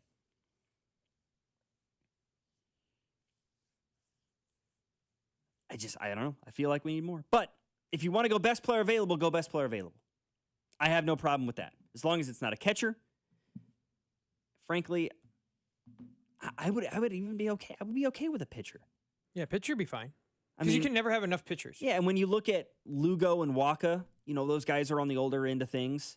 you're looking at you're likely going to trade away a pitcher not named Lugo or Waka, or most likely even Cole Reagans at this point. Especially if, obviously, you don't want this to happen, but if you have another kind of mediocre year, you could see Lugo getting dealt at the deadline to a competitive team. And, I mean, they have depth there. I mean, even if you trade away a Bubic or a Cameron, you're still looking at guys like a Kolek, a Bergert, a Ben Caderna, another one. I was going to say Kyle Wright, but I think they let go of Kyle Wright. That's a good question. He is currently a free agent, yes. Yeah, but even if they let him go, that trade I think was worth the risk, because I think that was the trade they made with Atlanta, and they gave up. I can't think of his name. But he wasn't that good, and I know he won a World Series, so happy for him. But he was an infielder. I forgot his name. Jackson Kowar. Oh, okay. I was thinking of the other guy. Never mind. Yep. I can't say I've heard much about Jackson Kowar of late. I was thinking of Lopez. They traded Lopez to the Atlanta Braves. He is currently a member of the Seattle Mariners. Who? Jackson Kowar. Oh, Kowar? Yeah, okay. I don't know who they traded Atlanta to get when they gave up Nicky Lopez, but I do know. Yeah, the Royals traded Kowar to the Atlanta Braves for Kyle Wright. Okay. On December 3rd, he was traded with Cole Phillips by Atlanta in exchange for Jared Kelenic, Marco Gonzalez, and Evan White. Okay.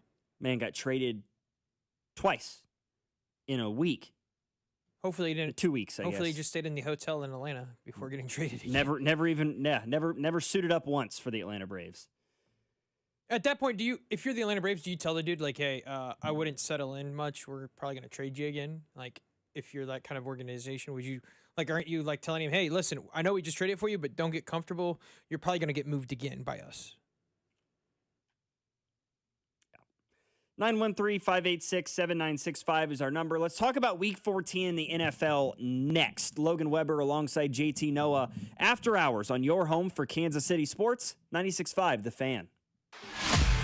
You're listening to After Hours, brought to you by Twin Peaks. Eats, drinks, scenic views on your home for Kansas City Sports, 96.5 The Fan. I'm worth more. I'm worth a little more. I'm worth a lot more. I completely agree. You are worth more, and your car's worth more. And we want to pay more at GiveMeTheVin.com for good cars, because they are worth more, and so are you. And remember, if I don't beat the price on a CarMax or a Carvana deal, I'll pay you $100. For top price, trust, and ease of transaction, GiveMeTheVin.com, America's best car buyer. Sell us your car. GiveMeTheVin.com. So easy you can do it in your underwear. Hi there, I'm Charlie. And I'm Carter. Our dad is Rex with Rex Buys KC. If you're thinking about selling a home in Kansas City and don't know where to start, our dad can help. Sometimes life throws curveballs, like moving for a new job, dealing with a divorce, or inheriting a house you weren't expecting. Dad doesn't just make offers, he talks with people to help them understand all of their options. No pressure, and it doesn't cost anything to talk with his team. He's a local home buyer who really knows Kansas City. If selling to him is the right choice, he'll give you a fair cash offer, and you can close on your timeline even in as little as 7 days. He buys homes in any condition. No need for repairs, no fees, no surprises. Just an honest, easy process so you feel good about your decision. Want to talk to him? Call 816-330-6000 or go to rexbuyskc.com. Rex Buys KC, helping people make smart choices one home at a time. I know that hiring can be challenging. You sort through tons of resumes and you get too many so-so applicants. You're just waiting for someone to match your role perfectly. Well, now, there's a place where you can meet them fast. ZipRecruiter. Need to hire right away. Start your search for strong candidates. The right fit awaits. Build your team. Build it sooner. Meet your match on ZipRecruiter. Just head to ziprecruiter.com/free right now to try it for free, and you're on your way to meeting your match. 4 out of 5 employers who post on ZipRecruiter get a quality candidate within the first day. So try it now. Go to ziprecruiter.com/free. Once again, that's ziprecruiter.com/free. Meet your match on ZipRecruiter. Try it free. Hi, I'm John Ray, your friend and jeweler at Shane Company. When you buy an engagement ring or fine jewelry gift from Shane Company, you get more than what you paid for. Our jewelry comes with our all-inclusive free lifetime warranty. It covers everything. There's no fine print. You'll get unlimited cleanings, resizings, and repairs. Plus, it even protects your engagement ring's center stone. We stand behind the quality of our jewelry, and that's our gift to you this holiday. Peace of mind. Because a friend knows the best things in life are free. Shane Company, your friend and jeweler. Oh no. Ah, that's the sound of someone who's misplaced My debit card. their debit card. Where did I leave that thing? Not at the gas pump, or the checkout counter, or the roof of your car. Now, if he has the Chase mobile app, he can use Card Lock. Wait, I could just lock my card. Yep, just a few tippy taps on his phone, and that sound? That's peace of mind from Chase. Chase mobile app is available for select mobile devices. Message and data rates may apply. JP Morgan Chase Bank N.A. member FDIC. I woke up this morning feeling like I was coming down with something. Cough, congestion, headache. My first thought was, nope, this can't happen. I have big plans this weekend. So I took Mucinex Kickstart. It provides all-in-one and done relief with a morning jolt of instant cooling sensation. Thanks to Mucinex Kickstart, I didn't even need to cancel my weekend plans. If you start feeling cough and congestion coming on, take Mucinex Kickstart for relief with a kick. At your favorite retailer. Use as directed. So, you're saying there's a chance. Caught by Kelsey at the 30. Spins back up. Hey, Kelsey at the 15-yard line. Kelsey at the 10-5. Touchdown! Kansas City in the biggest AFC West game in 5 years. The Chiefs put the hammer down. Listen to the Chiefs and Chargers with pregame starting at 9, kickoff at noon, all right here on your home for Chiefs football. 96.5, The Fan.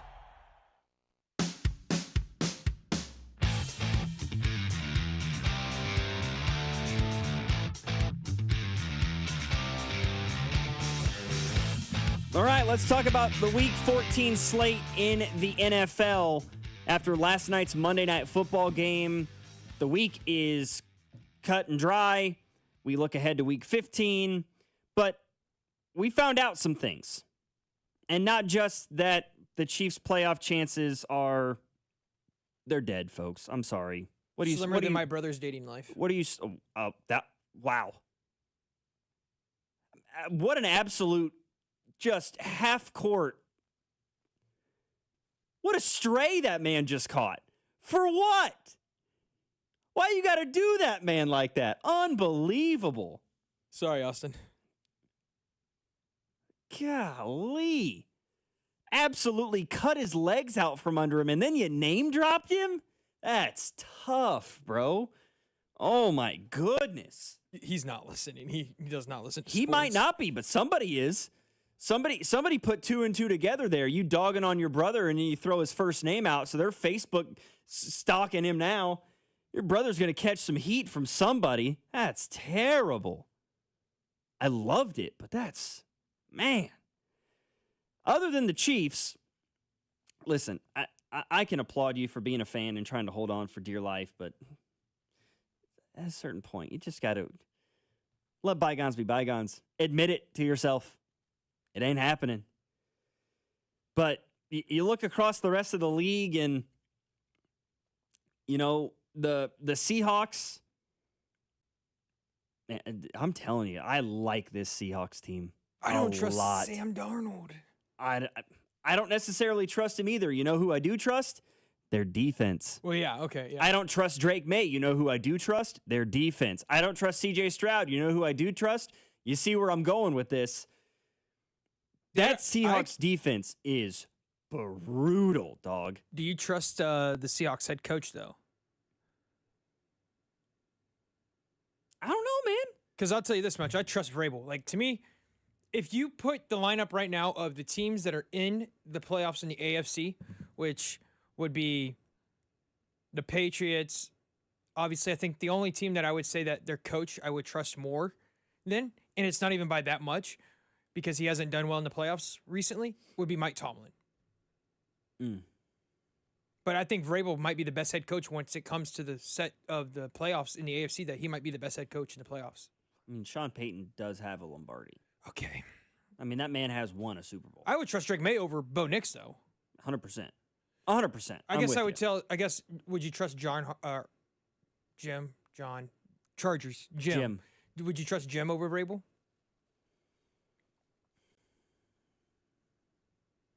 No. So it'd be Sean and Vrabel at that point then? Yeah. Okay. I would look at those are probably... And then it would come down to the quarterback because defenses are really good on both sides. And then... Yeah, Broncos probably have a slight advantage in that situation defensively. And they get after the quarterback way better. Yeah. Drake May is the better quarterback. How will he do under pressure? Has a better running game behind him. The Broncos probably have better weapons for Bo Nix to throw to. But I don't know, man. I like this Seahawks team a lot. This is the most underrated defense in football. Is your brother calling you right now? My brother's calling me. Good. That man heard it from somebody. Unbelievable the way you treated that man. This is the most underrated defense in football. And I know that the Falcons are absolutely floundering at the moment, but I think that they're super talented, and the NFC is an interesting. The whole NFL, the whole league is very backwards right now.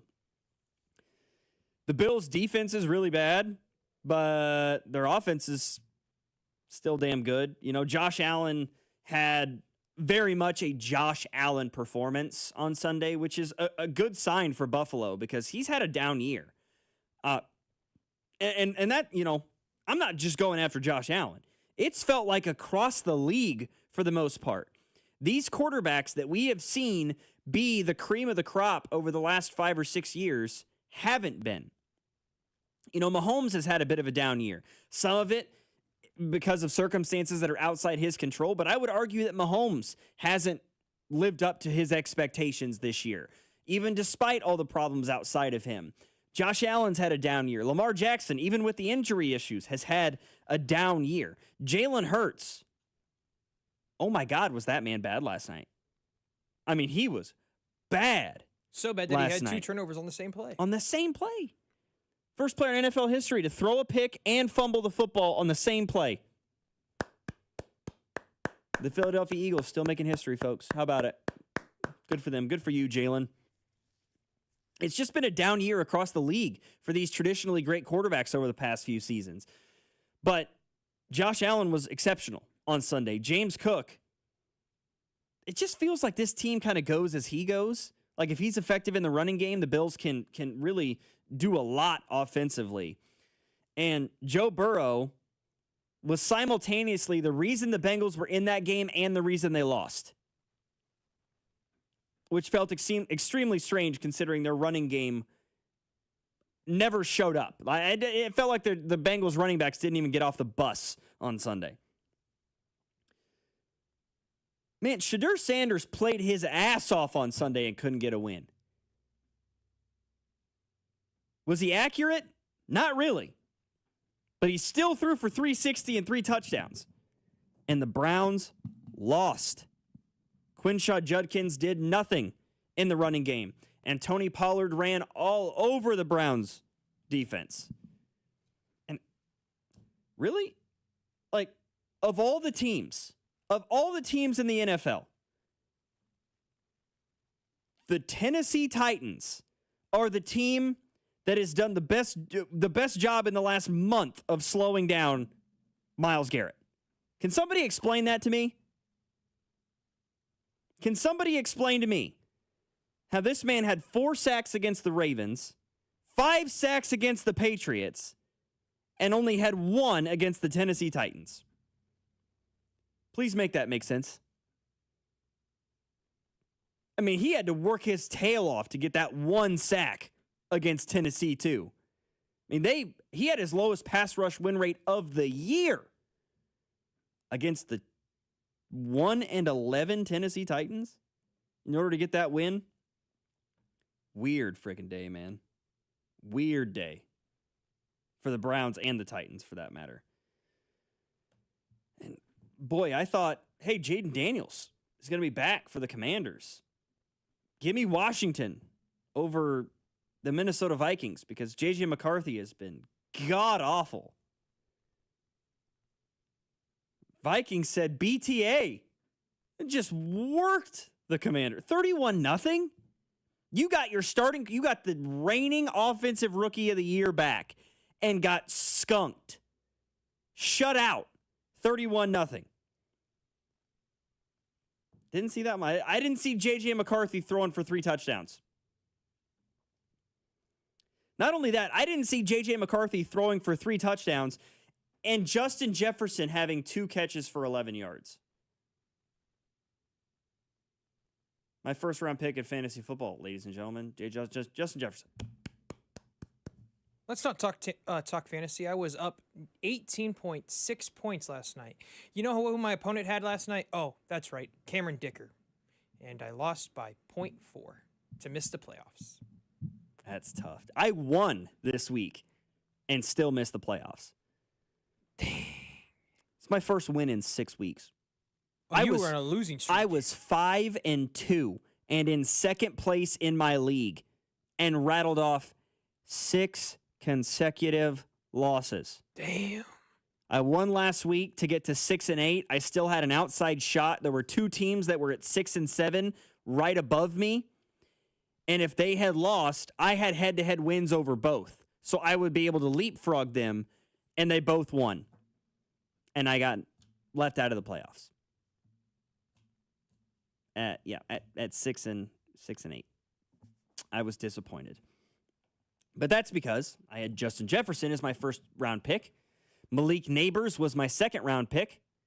Kyron Williams was my third round pick, who is now just having to deal with Blake Corum mooching all the freaking touchdowns for the Rams in the running game. And my fourth round pick was Amarian Hampton, who missed 3 months. So yeah, it was. I was having fun. Yeah, you just had a great time. It was great. I had TJ Hawkinson and David Njoku as my tight ends. I thought I got late round steals at tight end. Little did I know that David Njoku was going to lose his starting job to a tight end from Bowling Green. And the Vikings don't have anybody that can throw him or Justin Jefferson the football. Terrible year, dude. Awful. I digress. J.J. McCarthy throws for 3 touchdowns in a game where T.J. Hawkinson and Justin Jefferson combined for 4 catches and no touchdowns. Okay, whatever. The NFL pisses me off. It just is what it is. It is what it is.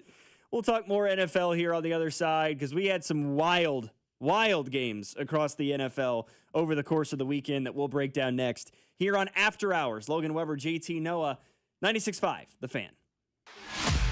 You're listening to After Hours, brought to you by Twin Peaks. Eats, drinks, scenic views on your home for Kansas City sports. 96.5, The Fan. Fast break, buzzer beaters, and block parties are back, and Underdog is the best place to get in on the action because you can make basketball entries and win money right now in Missouri. It's super easy to play over at Underdog. You just choose your favorite players and whether or not they'll go higher or lower on stats, points, rebounds, steals, and so much more. Plus, get those entries right, and you could win up to 5,000 times your cash. You could also choose from ladders or streaks, pick'ems, and champions. So many different ways to play over at Underdog. Download the app today and use promo code TAPP, T-A-P-P, to score $75 in bonus entries when you play your first $5. That's promo code TAPP, T-A-P-P. Underdog. Make plays, win money. Must be 18 plus and present in Missouri. Terms apply. See assets.underdogfantasy.com/web/playing terms _DFS_.html for details. Concerned with your play, call 1-800-GAMBLER or visit www.ncpgambling.org. When cold weather hits, the last thing you want is a heating system that fails. Call Hamilton Plumbing, Heating, AC, and Rooter for an $89 heating system tune-up. Keeping your system running at peak efficiency can help prevent costly breakdowns, lower energy bills, and ensure your system is ready when temperatures drop. Over 40 years experience and more than 8,000 five-star reviews, plus our exceptional service guarantee, are great reasons to trust Hamilton. Visit callhamilton.com/radio for details, terms, and conditions. License number 2025-11121. Hellsberg gifts checked off the list. Now, time for wrapping. Earrings for Mom. A gold bracelet to match the rings Danielle wears every day. And for Dad, a new watch, because we all know he needs one. All right, this is going to be a good one. Our favorite things for your favorite people. Shop in store at Hellsberg.com for up to 50% off. As a mom, comforting my family is what I do best. Vicks Vapor Stick provides soothing, non-medicated Vicks vapors in an easy-to-apply stick, and it dries fast, so there's no mess. I use it to comfort myself and my family. Thanks, Mom. Vicks Vapo Stick, soothing comfort for the whole family. And try Vicks Vapo Shower Max for steamy Vicks vapors when you need more comfort for yourself. Use as directed. You've got a big day, so you use Unstoppable Scent Boosters to give your laundry non-stop freshness. So no matter how long the day goes, you can't stop this power, this walk, this pose, this strut, this look, this talk. Your clothes will be so fresh you can confidently strut into that end of the day meeting like a bosses. Let's talk business in my office. Add new Unstoppables beads to your wash for 24-hour non-stop freshness so you can smell unstoppable. If you've been diagnosed with moderate to severe plaque psoriasis, this is what it sounds like to be 1,000,000 miles away. Imagine being 1,000,000 miles away.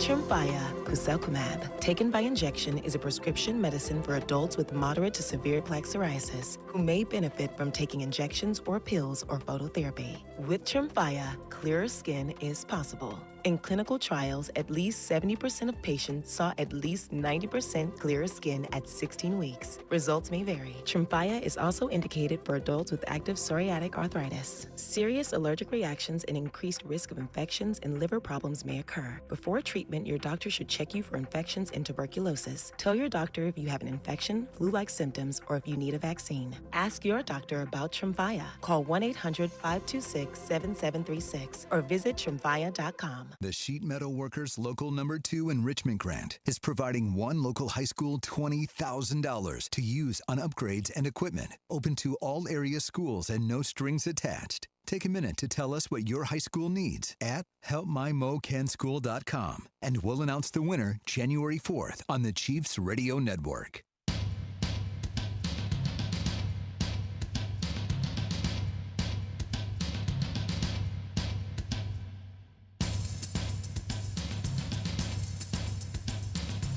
Does everybody remember like a month and a half ago when the Miami Dolphins were 2-7?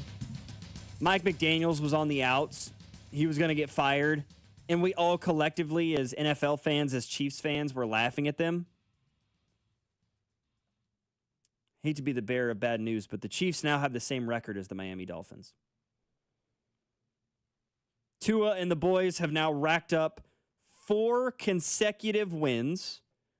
Blew out the Jets on Sunday, 34-10. Hello, Jalen Wright. Buddy had like 60 yards coming into the game. 24 carries for 107. The Dolphins ran for 240 yards as a team against the Jets.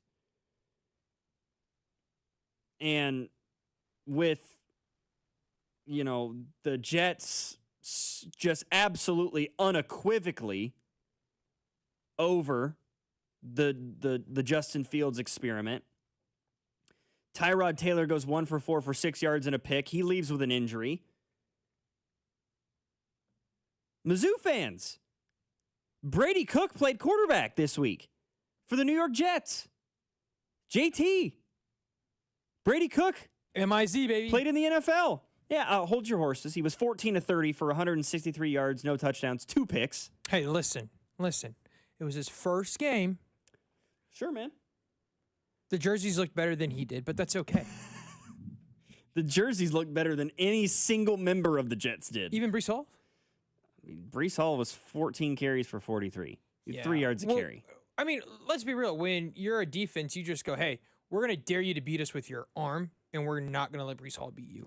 Brady Cook was also sacked 6 times. He fumbled twice. Did he give up both of them? No. Okay, thank No, God. didn't lose either one. Somehow.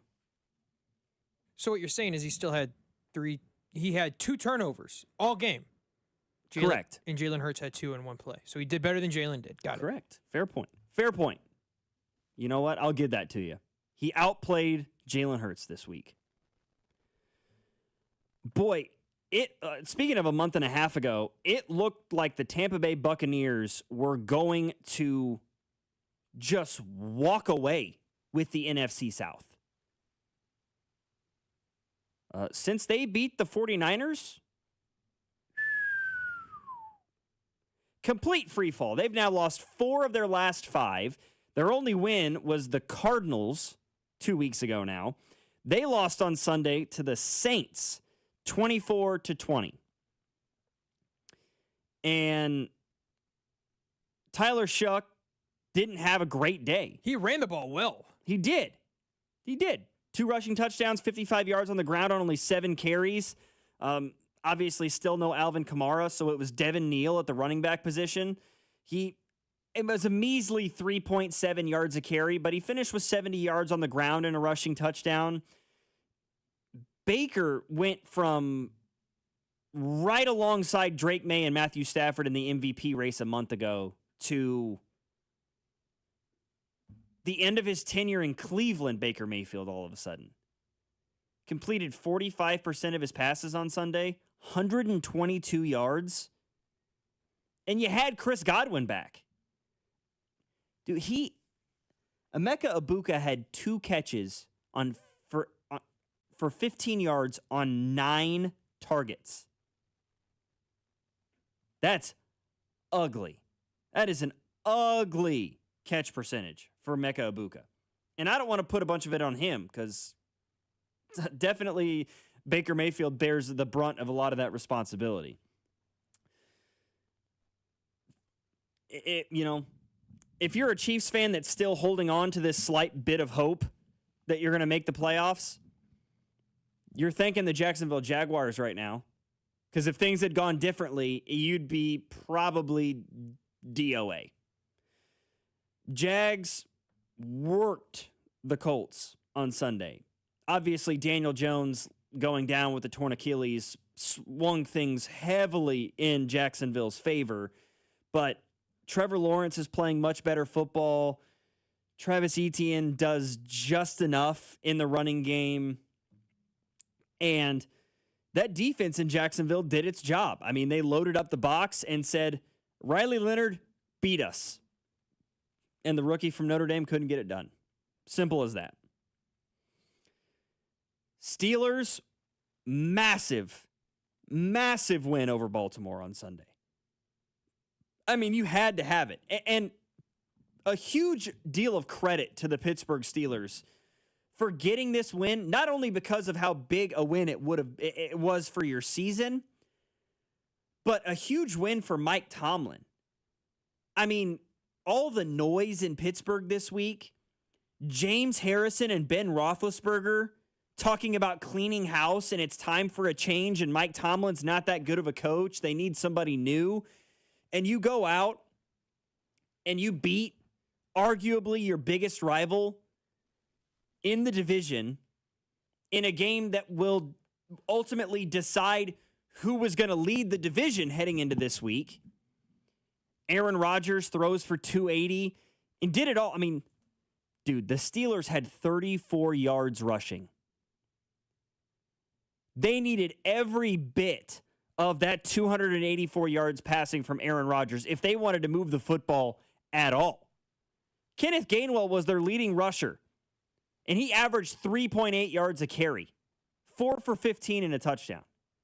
Aaron Rodgers had a rushing touchdown. It's a quarterback sneak, I get it, but regardless, huge win for Pittsburgh.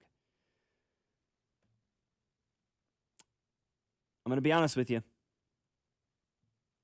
This Broncos-Raiders game's fishy.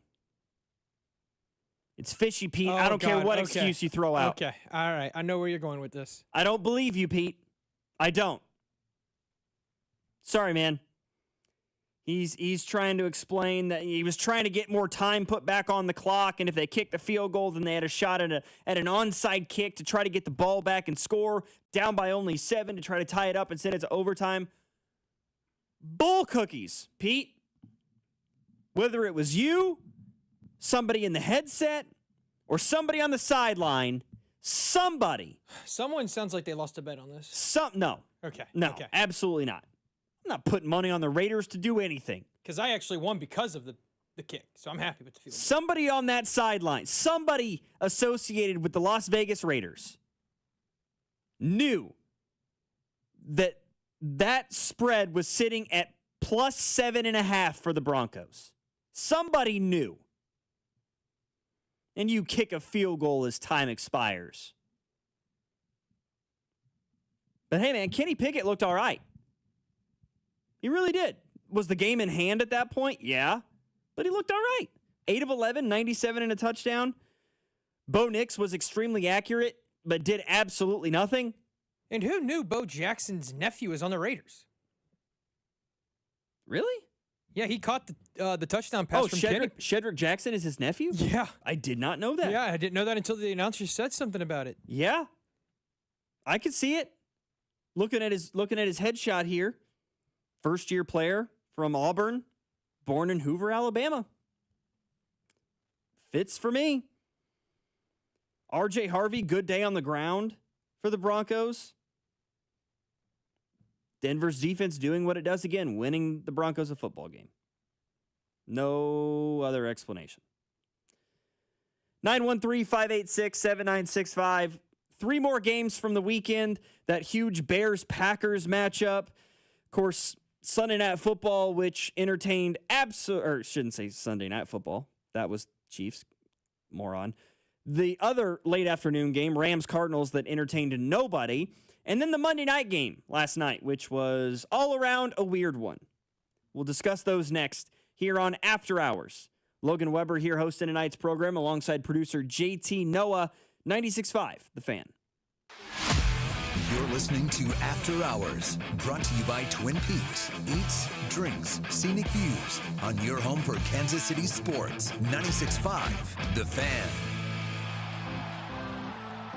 When you've thrown over 4,000 innings like I have, you know joint pain isn't a maybe, it's a guarantee.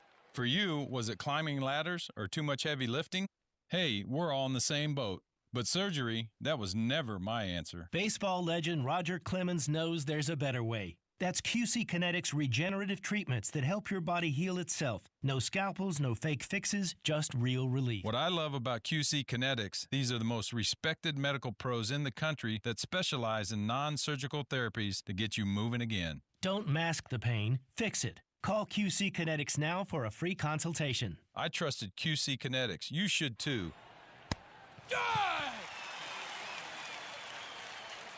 Call QC Kinetics today and schedule your free consultation. Call QC Kinetics, 816-412-6299. That's 816-412-6299. 816-412-6299. I know that hiring can be challenging. You sort through tons of resumes and you get too many so-so applicants. You're just waiting for someone to match your role perfectly. Well, now, there's a place where you can meet them fast. ZipRecruiter. Need to hire right away.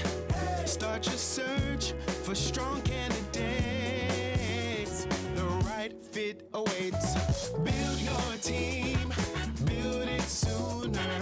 Meet your match on ZipRecruiter. Just head to ZipRecruiter.com/free right now to try it for free. And you're on your way to meeting your match. 4 out of 5 employers who post on ZipRecruiter get a quality candidate within the first day. So try it now.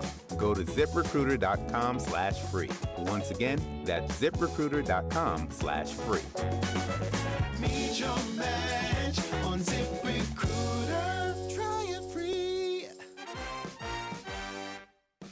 The holidays are here, And so's the newest Academy Sports and Outdoors, right in your neighborhood. Score Kids ride-ons that say, my 8-year-old's truck is nicer than mine. Grills and smokers that say, there is no wrong way to cook a turkey. And new Nike fleece hoodies that say, I keep it chill no matter the temp. Academy has all the legendary Christmas gifts your family wants at undefeatable prices, because here, fun can't lose. Win Christmas at your new Academy Sports and Outdoors.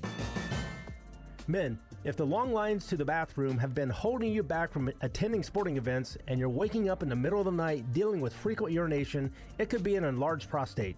Jeff Montgomery here to talk about the minimally invasive procedure I had that made a big difference. I went to Dr. Brown at Miva Medical, the leader in minimally invasive treatments in Kansas City. The procedure was quick and easy, and I'm very happy with the result. Don't put up with being uncomfortable. Contact Miva Medical. That's MIVA-medical.com. Hey, it's Brian Baldwin here. Makita knows that pros never settle. Get tools that perform at the highest level on every job without compromise. When you shop Makita at the Home Depot, these tools don't just meet expectations, they redefine them. Makita is for the most detailed pros, expertly designed to deliver precision job after job.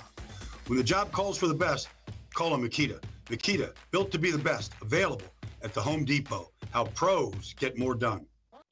You've got a big day, so you use Unstoppable Scent Boosters to give your laundry non-stop freshness. So no matter how long the day goes, you can't stop this power, this walk, this pose, this strut, this look, this talk. Your clothes will be so fresh you can confidently strut into that end of the day meeting like a boss, boss, boss, boss, boss, boss, bosses. Let's talk business in my office. Add new Unstoppable beads to your wash for 24-hour non-stop freshness so you can smell unstoppable. You're listening to 96.5 The Fan from the DM Injury Law Studios. Mike's got this.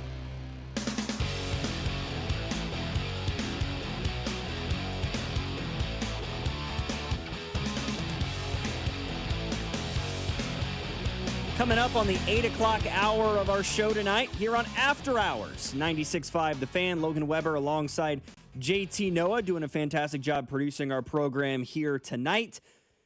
We're taking a look at the Week 14 slate of games in the NFL, and last three to kind of dissect Packers-Bears. This was maybe the biggest game of the week last week across the NFL, and really, I would put it up there with the Ravens and Steelers. I would agree. And what a game it was last night. Not last night, Sunday afternoon, evening. Really back and forth. You know, Green Bay, nothing at the end of the first quarter, right? And you're thinking, okay, is there going to be offense in this game? Well, Green Bay goes out and scores 2 touchdowns in the second to take a 14-3 lead into the break. Bears come back with a couple scores of their own in the third. And late in the game, it's 21-21. Green Bay is able to ultimately punch in the last and winning score of the game. And both quarterbacks solid. They didn't wow necessarily. Neither one of these offenses wowed necessarily. You know, Bears just over 300 yards of total offense. The Packers about 350. Jordan Love was much more accurate with the football than Caleb Williams was. Both guys threw a pick in this game. But the Packers did just enough. I think that this game showed that the Packers are the more talented team. They're the more talented roster between they and Chicago. But I think it also told at least me, the Bears are really close. The Bears have the right formula. Ben Johnson was a fantastic hire by them. I think Caleb Johnson can continue to get better. The ceiling is obviously there for him. Just made a terrible decision. I mean, are you talking about that last play? Yeah. He was just late on it. I think he was. And he had Cole Kmet open. He's got to throw that sooner. Or if you're going to wait that long, DJ Moore was wide open underneath. It just felt like a bad decision from Caleb Williams. Or even, I think he had DeAndre Swift. If he gets the ball out immediately. But he sort of hesitated. Swift got covered up. And he had to throw to Kmet late. And he just sort of lofted it up there. And Kayshawn Nix was able to just slot himself right underneath it, pick it off to seal the game. Well, yeah, it was a really good play by him because the safety actually started on the far side, and he noticed it. He kind of tailed off DJ Moore and went back to it. So, I mean, I think I gave Caleb Williams a lot of hate last year, and I thought he wasn't going to pan out. And he's done real well this year, so I think he'll learn from that. Just like I thought the Bears started slow, and I figured they would because of a new coach, new offense. The Jags started slow. Trevor Lawrence has got under Cohen's wing. So I expect Caleb Williams and the Bears to really shine next year. I think they're overachieving a little bit this year, but I expect them to take another step next year where they could fight for the North. There's for some reason, there's a lot of that going around the NFL right now. And we may discuss that a little bit later on about all these first-year head coaches who are having tremendous success right now. But one of the longest tenured coaches in football is, of course, Sean McVay of the Los Angeles Rams. And dear God, what did the Cardinals do to you? I don't know what Arizona did to hurt the Los Angeles Rams, but good Lord, every time they touched the football, it was a score. And Every they were scoring single so time. fast. It wasn't like, oh, hey, we're going to take it slow. No, we're going to go down the field 60 yards.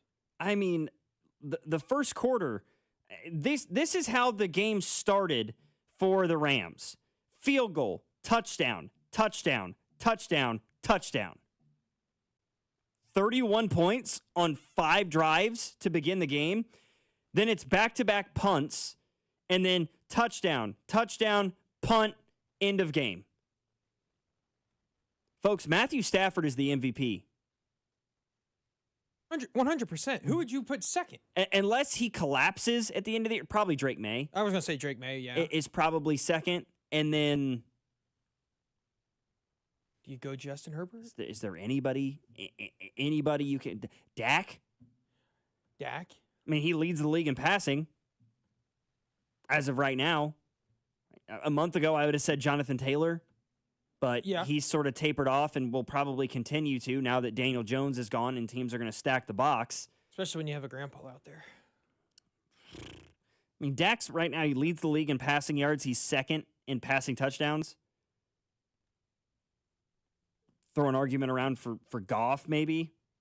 Could it be one of these receivers by chance? You know, Jackson Smith and Jigba right now, I would give him a better shot than Jonathan Taylor at this point. He's fourth in the league in pass and catches. He's first in yards. He's tied for second most receiving touchdowns in football this year with Amon-Ra St. Brown and T. Higgins. The only guy with more is Devontae Adams, who has become a goal line menace this season with 14 receiving touchdowns. But I don't think it matters. Matthew Stafford's the MVP right now. He's got 9 more passing touchdowns than any quarterback in the league while throwing 4 picks. 4. There is not a starting quarterback in football that qualifies with less interceptions than him. He and Jordan Love are tied with 4 picks apiece. You could argue Jackson Dart, but he's only thrown 220 passes this year. Stafford's thrown 430. He's got 4 picks. The man's 37 years old and is going to win his first MVP. He's a Hall of Famer. He gets that MVP, you damn right he is. He's probably won without it. But he gets the MVP this year. It really Put the stamp on it. Yeah. He's in Canton. He's absolutely in Canton. 22 of 31 on Sunday, 281, 3 touchdowns. Kyron Williams, 13 for 84 and a touchdown. But hey, Blake Corum, 12 for 128 and 2 touchdowns. Thanks, Blake.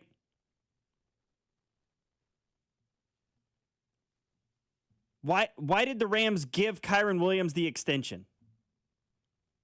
If you're just going to keep giving Blake Corum the football.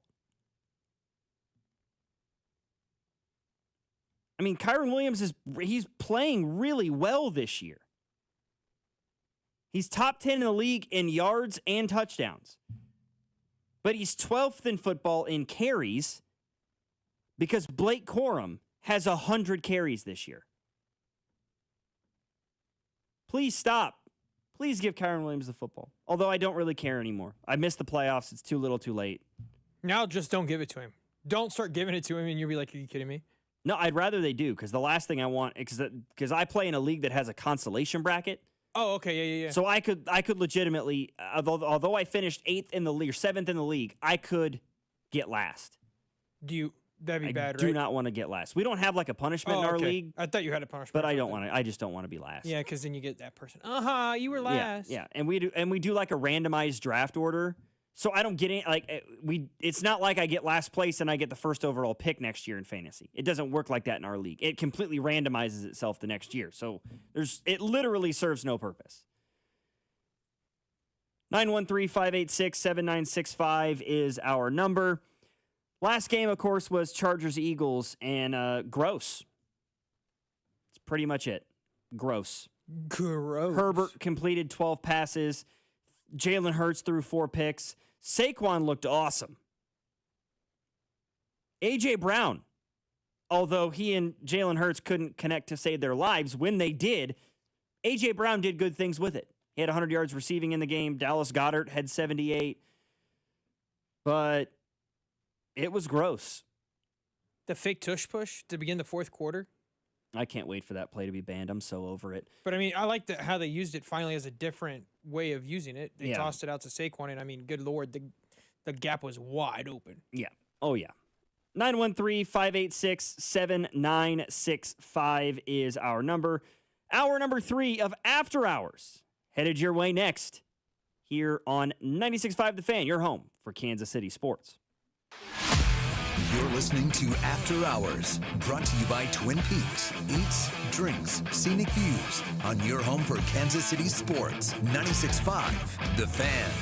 The holidays are here, and that means Smokehouse Barbecue. Why fuss this holiday season when Smokehouse Barbecue can cater all of your holiday events? That's what we do. Holiday parties, cater in burnt ends. Holiday parties, bring those hickory pit beans. Smokehouse Barbecue will take care of everything. You can visit them at one of their 3 locations in Independence, Gladstone, and Zona Rosa, or place all of your orders at smokehousebbq.com. That's smokehousebbq.com. For over 35 years, locally owned and family operated, it's Smokehouse Barbecue. Need to sell your house in Kansas City but not sure where to start? Selling a home can feel overwhelming, especially if you're facing foreclosure, a divorce, an inherited property you don't want, or just need to move quickly. But you don't have to figure it out alone. Rex Buys KC is here to help. As a local home buyer, I understand the Kansas City market inside and out. My family and I live right here, so I know the neighborhoods, the trends, and the challenges homeowners face. That's why I take a consultative approach, helping you explore your options and find the best path forward. We buy houses in any condition, no need for repairs, no agent commissions, and no hidden fees. You'll receive a fair cash offer with a closing timeline that works for you. Whether that's in as little as 7 days or at your own pace, just a simple, hassle-free process designed around your needs. If you're ready to talk through your options, call me today at 816-330-6000 or visit rexbuyskc.com. Let's find the right solution for you. Rex Buys KC. Local, fair, and focused on you. Ben, it's the holidays, a time of love and joy. But if you suffer from erectile dysfunction, the season can be tough on you.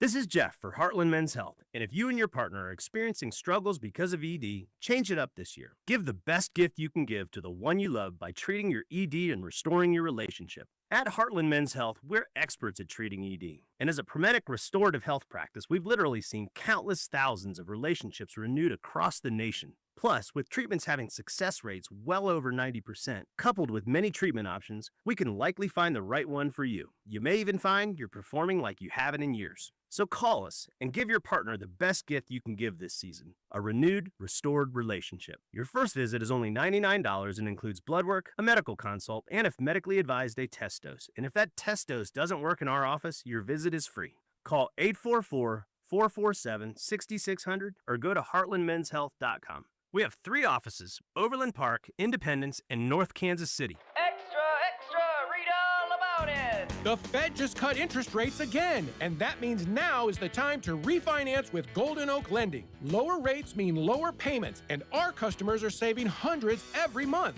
Plus, you can make no payments until next year. And if your loan doesn't close, we'll pay for your appraisal. Call 913-890-GOLD today and start saving. Golden Oak Lending, cured my blues.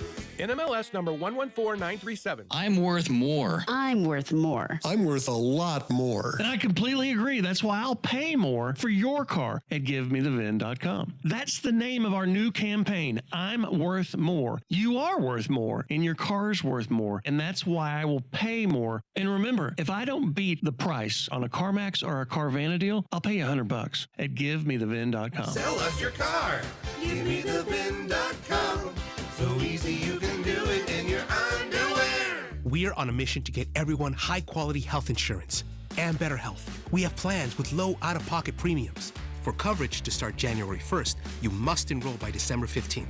Go to ambetterhealth.com/enroll for your free, no-obligation quote. That's ambetterhealth.com/enroll. Ambetter Health, on a mission for better. Ambetter Health is the brand name for health insurance products underwritten by subsidiaries of Centene Corporation. Go to ambetterhealth.com to see offerings in your state. This is a solicitation for insurance. Chiefs Chargers Sunday with kickoff at noon right here on 96.5 The Fan, KFNC FM and AM, HD1 and HD2 Kansas City, an Odyssey sports station.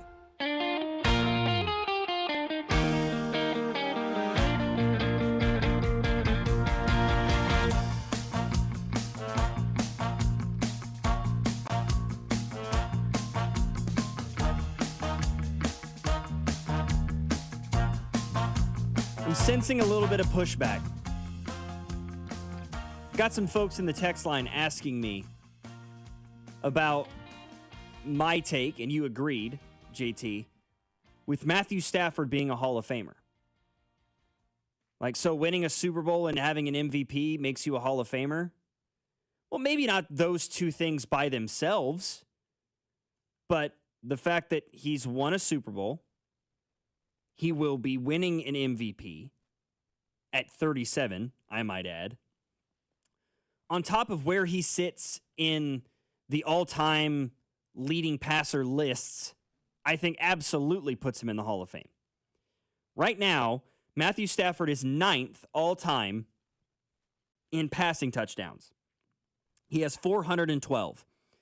That is 6 fewer than Ben Roethlisberger, who is 8th all-time, 8 fewer than Dan Marino in 7th, and only 9 fewer than Phillip Rivers. Now, who knows? Maybe Phillip Rivers can bump those numbers up a bit, but I have to imagine that Matthew Stafford is going to pass Phillip Rivers sooner rather than later. Because, I mean, the guy wins MVP at 37. His career's not done. He is, as it stands right, 96 passing touchdowns away from Brett Favre, who is 5th all-time with 508. I don't know if he gets there necessarily, but he'll get pretty damn close to top 5 all-time in passing touchdowns.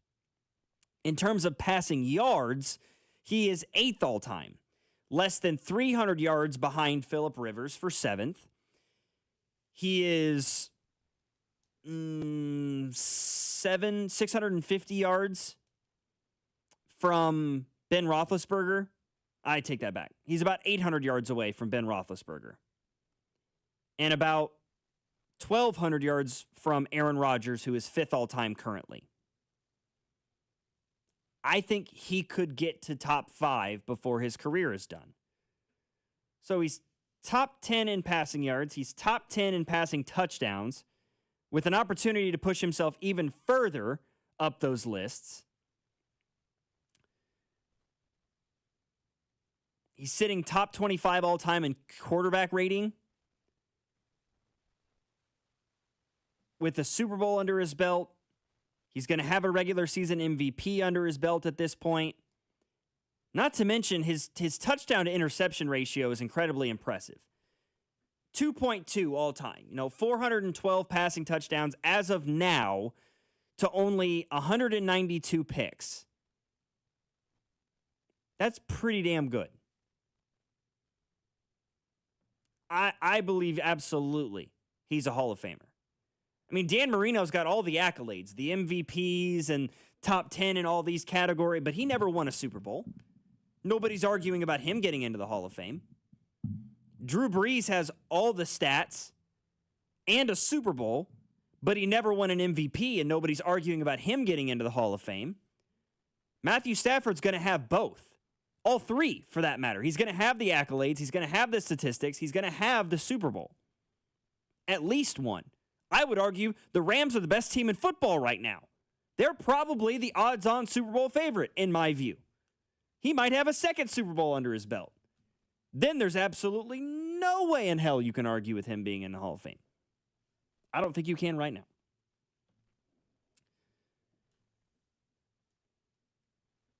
In other NFL-related conversation, one of the other things that we're discussing in the text line right now is coaching staff changes for the Chiefs, right? And if you know me and you know that, you've been listening to this show or listening to me on this radio station for the better part of a year, I am of the opinion and continue to be of the opinion that firing Matt Nagy changes nothing. But at this point, do it. I'm all in. Let's fire Matt Nagy. Bring in somebody else. And before you even start, I don't think it's Eric Bieniemy. Yes, I know that when EB was here, the Chiefs defense had a different mindset, and it seemed like the team was a lot more accountable for one another. And I don't argue that. But I don't think what this Chiefs team needs right now is firing a coach to bring in a coach that has already been associated with the organization. Because right now, I feel like the biggest issue this Chiefs team is facing inside the building is it's a giant echo chamber. It's all these guys that have been with this organization for years and years and years, and they have become a little bit set in their ways. I think if you're going to fire Matt Nagy, which at this point, I'm fine with it. I'm fine with it. Do I think it will change anything? No, I don't. But if you fire Matt Nagy, you open up yourself to the possibility of change. And if nothing changes, the excuses are gone. Your scapegoat is out of the building. So the only thing you can look at is Andy Reid. It's no longer these people who were like, it's Matt Nagy, it's Matt Nagy, it's Matt Nagy. I don't think it is. And if you fire Matt Nagy and the offense is still not good, then everybody can look towards what I believe may be the bigger problem right now. And that is Andy Reid and his play calling. I'll repeat what I said a couple weeks ago. Should there be consideration for Andy Reid to relinquish play calling duties and just be the head coach for the first time in his career instead of being the guy calling the X's and O's? If he wants to script the first 15 again, continue to do that, fine. But maybe let somebody else call the plays. See if something changes. Because, you mentioned it at the beginning of the show, JT, that there were a few times, and you could see it. You could see it on the broadcast. When he would get a play call, he didn't like it.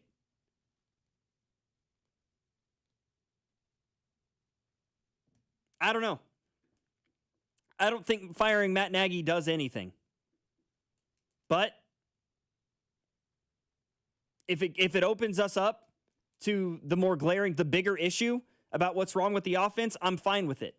I would be even more fine with it actually making positive change in this offense. That's what I want first and foremost. If Matt Nagy is the problem, great. I just have a lot of fear. I have a lot of fear that it's not. 913 says they need to bring in somebody with a young, fresh mind who has new ideas to make the offense exciting again. I would love to see that. But I as of right now, I don't know who that is. Fire Nagy and hire an OC that calls the plays. Andy's going to have to be the one to allow that to happen. I'm with you. I think you need an offensive coordinator to call the plays. I would argue you let Matt Nagy call the plays right now. At least then you would have a real, tangible example of why Matt Nagy is the problem for so many people. But he doesn't call the plays. So how can I sit here and say that he's the problem? I don't know. I've pushed back against it long enough. I don't think he's the issue, but go ahead and fire him, because at least it'll give us our answer. The offense will either get better or it will stay as bad as it is, and nobody has anywhere to hide anymore. Let me also say, for all the people right now that are saying that the dynasty is dead, pump the brakes a bit. Hold your friggin' horses. Chiefs might miss the playoffs this year. I say they do miss the playoffs this year. How does that mean the dynasty is dead? Tom Brady missed the playoffs his second year as a starter after they won that Super Bowl against the Rams. Did that kill their dynasty? No. Cowboys, when they had their great dynastic run of the 90s, they missed the playoffs. It didn't kill their dynasty. They lost in the wild card round. They lost in the divisional round a couple times. Didn't kill their dynasty. Niners had some down years with their dynastic runs of the 80s and early 90s. Didn't kill their dynasty. It's not over by any means. Maybe it's the beginning of a new dynasty. I don't know. But to say that the current one is dead is ridiculous.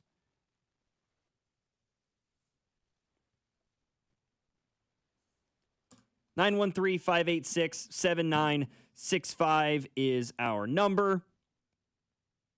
What about some news in college football? Huh?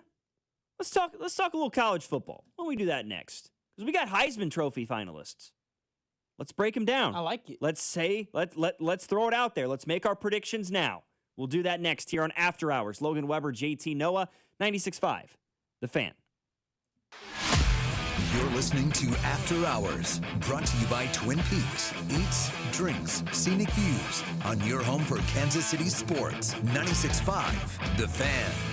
Hi, I'm Emily, your friend and jeweler at Shane Company, where a small box with a burgundy bow will help you win the holidays. As an in-house designer, I love creating meaningful, fine jewelry gifts. Choose a necklace with a gorgeous infinity charm to symbolize your everlasting love. Or go for a personalized piece with an engraving, their zodiac sign, favorite color gemstone, or their initial accented with pave diamonds. Because a friend wants you to be a holiday hero. Stop by or shop now at shaneco.com. Shane Company, your friend and jeweler. Men, it's the holidays, the season of all kinds of hustle and bustle. But if your energy is down, if you aren't sleeping well, if your sex drive is MIA and you just don't feel like the guy you once were, maybe it's tough to get excited for all the holiday cheer. This is Jeff for Heartland Men's Health, and if this sounds like you may have low testosterone. And if so, this is the season for you to get treated. At Heartland Men's Health, we're experts in treating low T. If you're like most guys, you'll feel the change in just a few weeks. And truly, the results can be life-changing. You'll have improved mental clarity, your energy will kick up,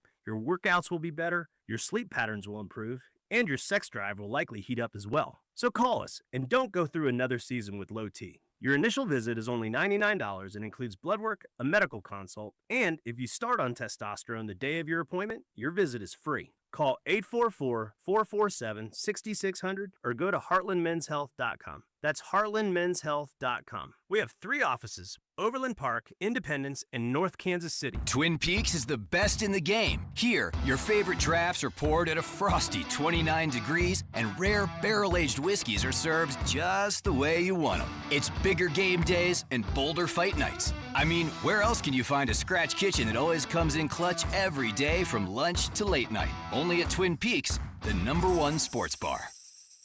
Stick around after the sun sets. Twin Peaks is open really late. Wind down with bourbon and late night bites. Save time when you shop online with Hy-Vee. Hy-Vee makes it easy to order groceries online through our app or Hy-Vee.com. Pickup is always free. And if you have a Perks Plus membership, you get free delivery and free express pickup.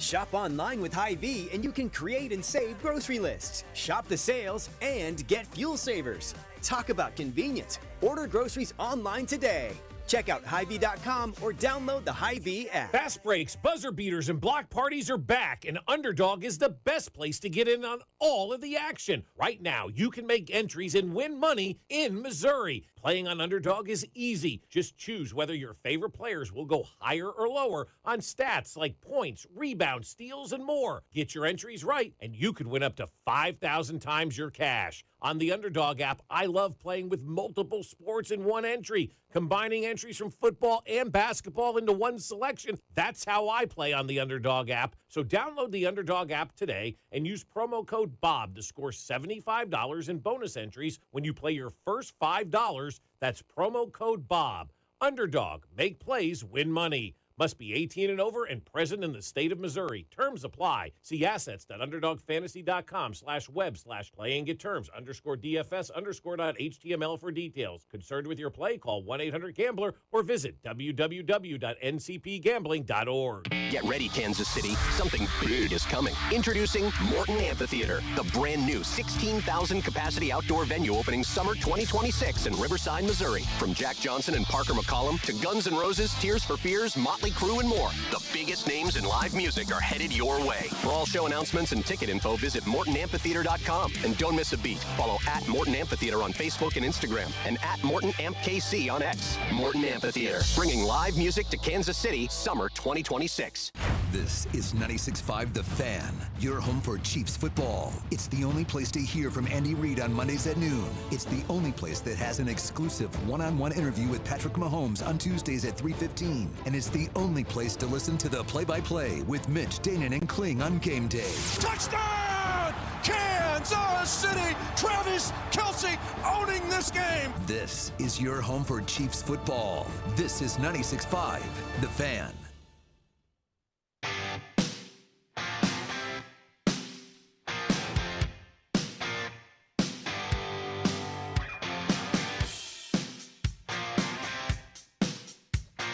We have our 4 finalists for this year's Heisman Trophy. And I have to say, it is a rather strange field. It is absolutely not the field I saw coming when this season began. You didn't see Mendoza doing this? No, I did not see Fernando Mendoza being a Heisman Trophy finalist. I did not see Diego Pavia being a Heisman finalist. I'm not surprised by Jeremiah Love by any means. Even Julian Sayin. I know he's an Ohio State quarterback, and they're reigning national champions. They got Carnell Tate and Jeremiah. I get it. But we'd never seen him. So what was there to expect from Julian Sayin? But here we are. And, as we look at things right now, I think that not only are the Indiana Hoosiers the Big Ten champions, not only are they the 1 seed in the college football playoff, not only are they the only undefeated team left in FBS college football, the Indiana Hoosiers are going to have a Heisman Trophy winner. You think so? I think Fernando Mendoza wins the Heisman Trophy. Yes. I think he should and will, but there's a reason. There's not a reason. There's a sneaky, I guess, thing on my shoulder, sneaky scratch on my shoulder that thinks maybe Diego Pavia steals it from him. Because Pavia does have good numbers. He doesn't have better numbers than Mendoza. He doesn't have better numbers than Julian Sayin. I mean, Julian Sayin has him beat in both passing yards and passing touchdowns. But also, Diego Pavia is working with less. No, I don't disagree. But I would say Mendoza should win this. I just don't know why there's a scratch on my shoulder that says Diego could win it. Yeah, I mean, and maybe it's because he has all this PR stunt going on that has just came across my Twitter. It's just like all of this Diego Pavia. Oh, we should have been in the playoffs. Oh, we deserve a chance. Oh, blah, blah, blah, blah. Yeah, I should win Heisman. He's wearing Heisman hats and stuff. So maybe that's the reason. But I think Mendoza should win it. I think he will win it pretty heavily, too. I like Fernando. I like Diego Pavia. I'm always a fan of a dude who is like in your face about I'm talented and I know I'm talented and I'm going to let you know just how talented I am. Right? Diego Pavia comes from a long line of guys like that. Especially coming from a small, like he moved himself up. It wasn't like he started at Vanderbilt. Right. started at New Mexico State, I believe. I thought, right? New Mexico State. Yeah, and then made his way to Vanderbilt, a program that was the absolute bottom of the barrel in the SEC, and took them to a 10-2 season and on the brink of a college football playoff. Now, quite possibly, will be finishing out his college football career against the Iowa Hawkeyes in the ReliaQuest Bowl. Which you say Iowa will cover. Iowa will cover, you say. Iowa's a good... I mean, I think Vanderbilt's a 5.5-point favorite in that game. Even if Iowa loses, it's going to be like 24-21. I don't think you're holding Vandy to 24, but okay. All right, man. Okay. I'm saying Ahmad Hardy should have been invited, but that's okay. Just saying, Ahmad Hardy. Dude. You got to win games, my guy. You got to win games to get in. Okay, he has one less win than Diego Pavia. I'm not saying you're wrong. I'm just saying you're going to tell me about wins, but Diego Pavia, I mean, is sitting there with one extra win. Listen, I will make the same argument. The same argument you're making right now is the same argument I had a year ago with Caleb Johnson at Iowa. Okay. He was third in the country in every single rushing in rushing yards, behind only Ashton Genty and Cam Scattaboo. And he had more rushing touchdowns than Cam Scattaboo. He didn't even finish in the top 10 of the Heisman Trophy voting. Why? Because Iowa went 8-4. Winners get the accolades. That's just the way it is. Right? I mean, we've seen the MVP award in the NFL and in the NBA go to a guy on a 60-win basketball team or a 15-2 football team when, I mean, last year Joe Burrow had better stats than Josh Allen or Lamar Jackson. He blew them away statistically. Did Johnson win the Doak Award? Or was that Scattaboo for last year? It's a good, I think it was Ashton Genty who won the Doak Oh, Walker, that would right? make sense too, yeah. Yeah, I think he won everything but the Heisman Trophy, and in my not so humble opinion, should have won that too, but I digress. Because I'm telling you, Hardy, second nationally in rushing yards, fourth nationally in touchdowns. He averaged, high explosive rate of, it's insane. He's a finalist for the Doak Award. He has 2,600 rushing yards, 28 touchdowns, averaged almost 7 yards a carry. I hear you, man. I absolutely hear you. And don't even get me started at yards after contact. Oh, excuse me. Third nationally in forced missed tackles. I know what you're going to say. Yes, it matters about winning. But I'm telling you, he is the Jonathan Taylor for the Missouri Tigers. The quarterback play was not great for Mizzou. Whether you want to look at it because of injuries, whether you want to look at it because of whatnot. The highlight of the Mizzou offense was Ahmad Hardy. Some of those broken tackle touchdowns he made, the one against Arkansas, I still can't get over it. He was almost squatting two dudes and got out of it for a touchdown. Facts, man. I'm not disagreeing with anything you're saying. I know what you're saying. It's about the wins, and it is. Do you think Jeremiah Love has any shot at winning the Heisman? No. Running backs don't win the award anymore. Yeah. Even though Bink thinks it's going to happen because it's He's got 1,000 less rushing yards than Ashton Genty did last year, and Ashton Genty didn't win it. No, I don't think Jeremiah Love will be lucky to finish third. Yeah, it's going to be interesting to see when the Doak Award comes out, because I think they're going to give it to Jeremiah Love because he's obviously at the Heisman finalist. But I want to see how close Ahmad Hardy got to winning it vote-wise, because I think Ahmad Hardy will be second in the Doak. It wouldn't surprise. Who's the other finalist? Is it that kid from Jacksonville State? Yeah, I think it is. Who's got like 1,600 rushing yards this season? Let me look. All right, I'm taking exception here. Somebody in the text line, Lance in the text line says that Vanderbilt's going to beat Iowa 31-13. I don't think it'll be that bad. I think Vanderbilt wins. Tell me you haven't watched Iowa football this year. Oh, it's the three finalists are Kawan Lacey of Ole Miss, who was also at Mizzou last year, mind you, Ahmad Hardy from Missouri, and Jeremiah Love. I'm sorry. I mean, Fernando Mendoza is about to win the Heisman Trophy. Right. Okay. As the nation's best player.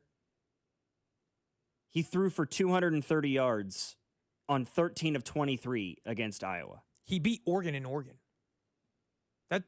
But what I'm saying is like Vanderbilt's not scoring 31 points on Iowa. Oh, not happening. Yeah. Sorry to tell you. The thing I will say is, to me, both Indiana and Vanderbilt are way two different offenses. I mean, Mendoza doesn't run the ball. Mendoza doesn't run the ball. Oregon only scored 18 points on this Iowa defense. But Oregon was USC not, only scored 26. Oregon has been failing down the stretch. Like, I would take right now, I think I saw it last was 27-point spread for JMU. I think JMU is going to cover 27.5 against Oregon.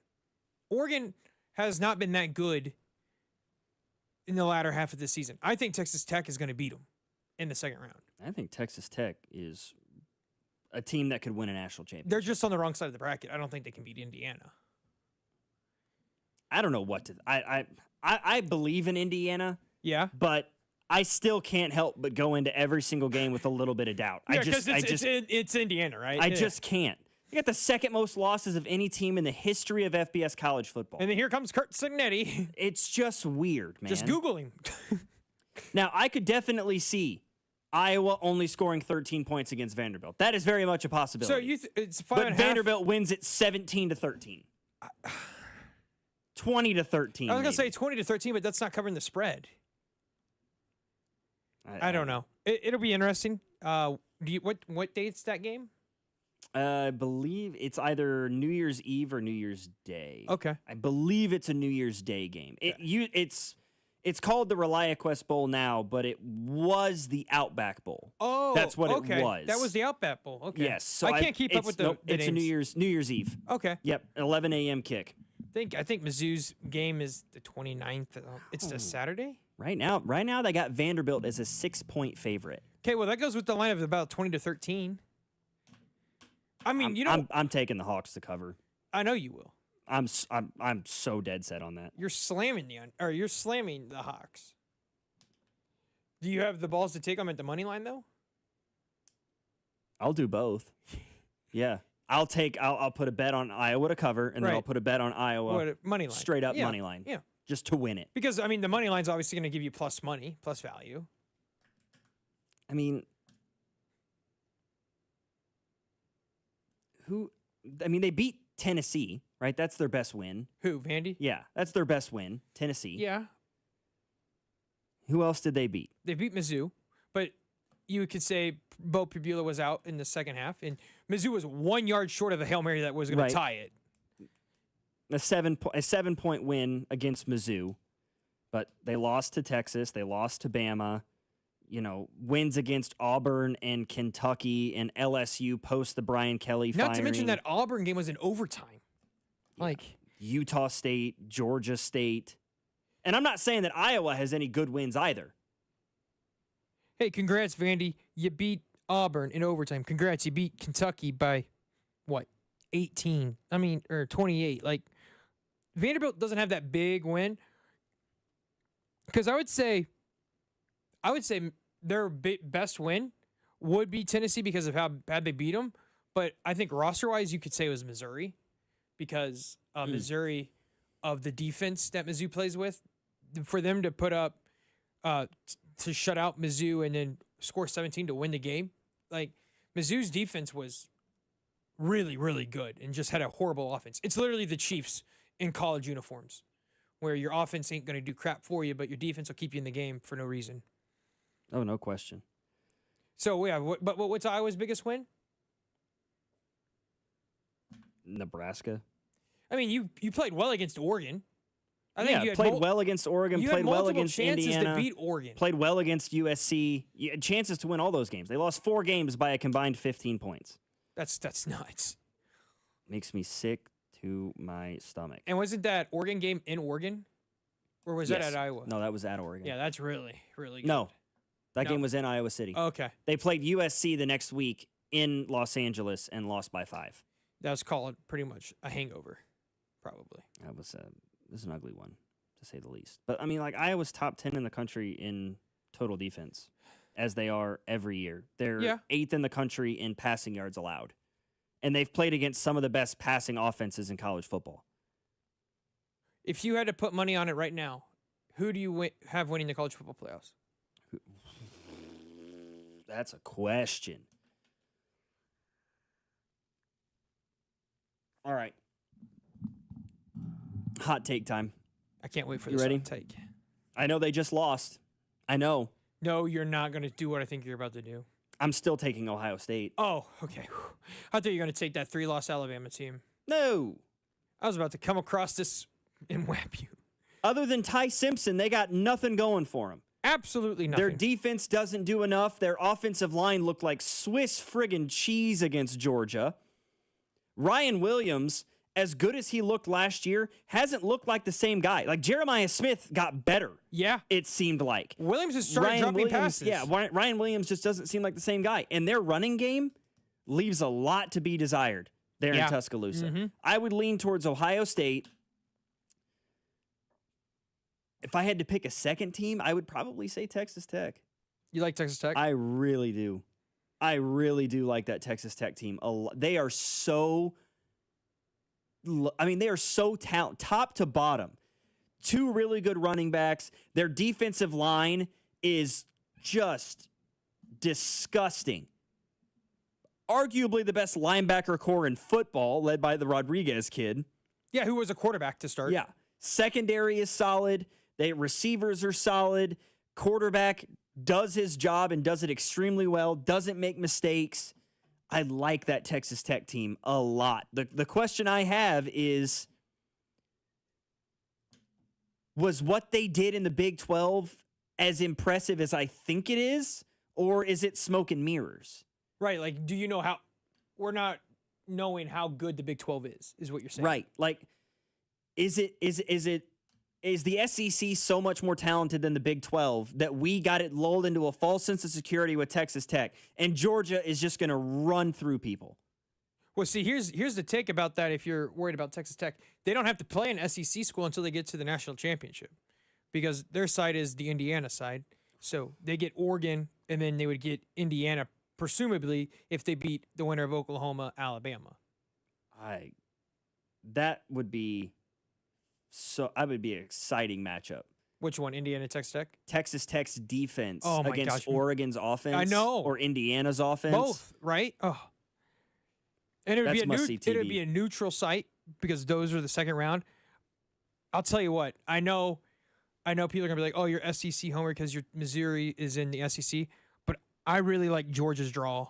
I do. Georgia gets Tulane or Ole Miss. Come on. Yeah, you either get a group of 5 team or you get a team without a head coach, or without their head coach, right? Over the course of the year, you're dealing with an Ole Miss team that is trying to focus on the college football playoff while also focusing on where they're going to be living in Baton Rouge next year when they transfer to LSU to play with Lane Kiffin. And then that Georgia-Ohio State semifinal potentially. I would love Ohio State and Texas A&M. I think that'd be a great game. That'd be a great game. And I don't know if I know this is off the topic of college football playoff, but did you see Marcel Reed said he's coming back next year for Texas A&M? That's huge. That's huge. That's huge for them. Yeah. Now, is Marcel Reed a transfer portal guy? I thought he was. Could be wrong. He goes straight to A&M. No, I don't. Yeah, he went straight to A&M out of high school, man. Wow. Nashville, Tennessee. So did went to A&M. Did Elko recruit him, or did he come with? I guess it would be what, Fisher? Not Fisher. Yeah, it would have been. Yeah. Yeah, I think because Elko got the job in last year. Yeah. So his freshman year was the 2023 season before Elko got there. Was that Jimbo's last year? That's what I was saying. Was that Jimbo Fisher's last year? I don't think so. It had to be. God, it felt like Jimbo got fired way earlier than that. No, 2023? Yeah. All right. So Jimbo recruited him, Yeah, and he just stuck stayed? around. Okay. Yeah. I was actually thinking he would leave. Reed would go to the NFL just because of Klein going to K-State. But, hey, good for him to stay. That's big. Yeah, and for your OC to leave. Exactly. That's what I'm saying, yeah. Yeah, and to still stick around. Not just go to the NFL, but not transfer elsewhere, true. not follow Klein to K-State by chance. That would have been a battle with Reed and Avery. We'll see what Avery Johnson does, right? Well, I would think Avery would stay because I don't know why he wouldn't. Because Klein was the OC his freshman year. Right. So, and Klein's a quarterback coach. Yeah, like he's a quarterback. Right. It makes sense for him to stick around. It would make total sense. It would actually blow my mind more if he left now than before. Hey man, you never know. Well, I know money talks, right? Money talks.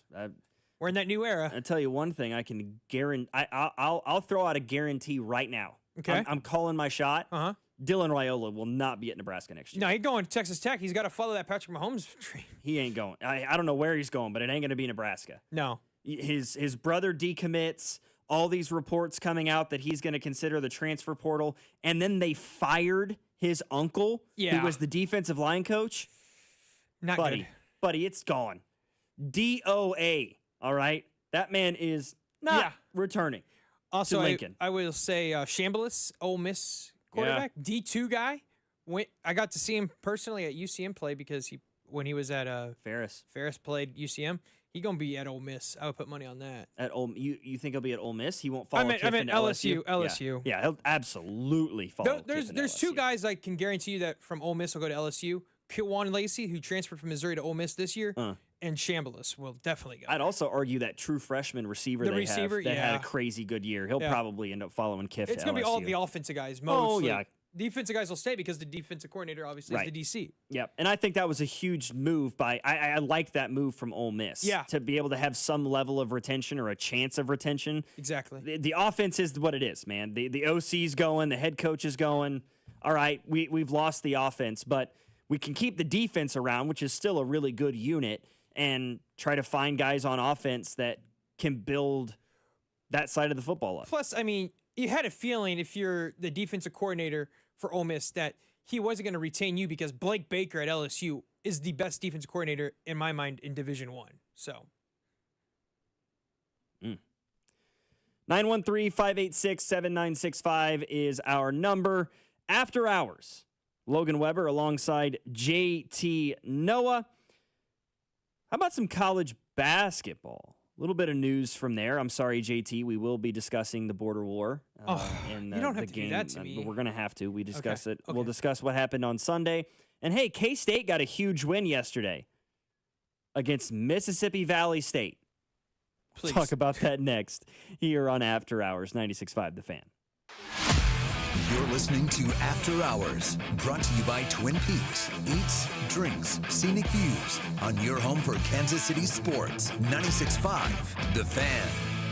Call Hamilton today for our $79 mainline drain cleaning special. The pros at Hamilton will inspect your drains with video camera technology to pinpoint exactly what is needed to clear those clogs and help prevent expensive drain repairs. The expert technicians at Hamilton are ready 7 days a week to solve your problem the right way, the first time. Over 40 years experience and more than 8,000 five-star reviews are great reasons to trust Hamilton. Visit callhamilton.com/radio for details, terms, and conditions. License number 2025-11121. There are two kinds of guys out there: the hard-working, earn the victory guys, and the fake it till you make it guys. You know, the ones who build display cases for their participation trophies.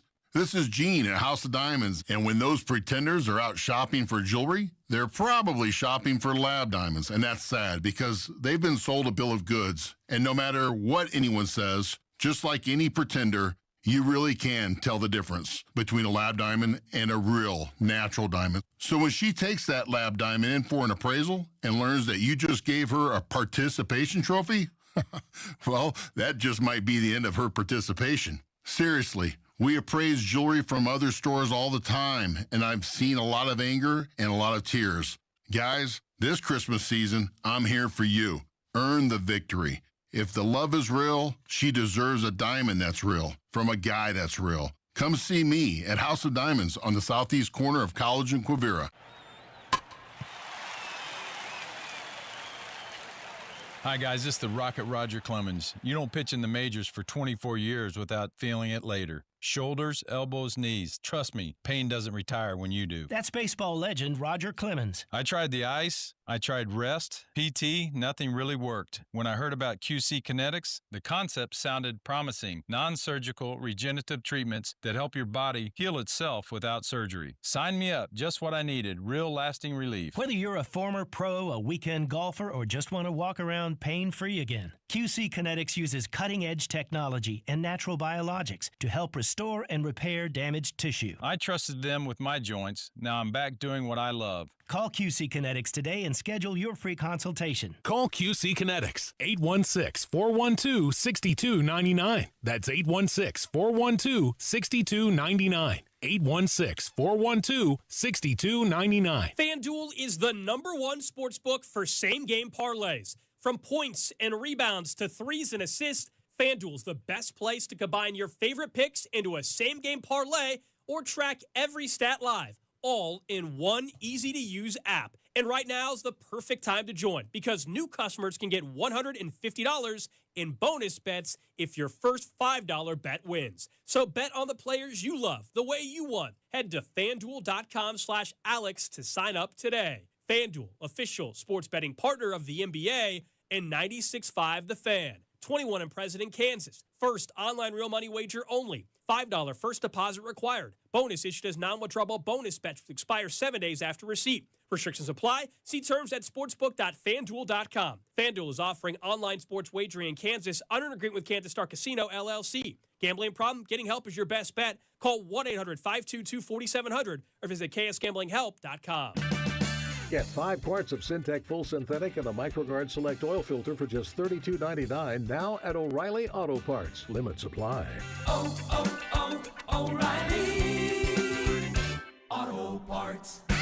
Snakes, zombies, public speaking. The list of fears is endless. But the real danger is in your hand when you're behind the wheel. Distracted driving is what's really scary and even deadly. Eyes forward. Don't drive distracted. Brought to you by NHTSA and the Ad Council. The Sheet Metal Workers Local Number 2 Enrichment Grant is providing one local high school $20,000 to use on upgrades and equipment. Open to all area schools and no strings attached. Take a minute to tell us what your high school needs at helpmymocanschool.com, and we'll announce the winner January 4th on the Chiefs Radio Network.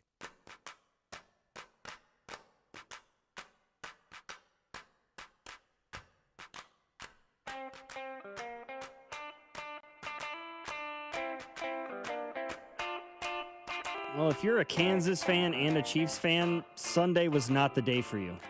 Or a Mizzou fan. Mizzou, yeah. Moron. I fumbled the intro. Yes, if you're a Mizzou fan and a Chiefs fan, Sunday sucked.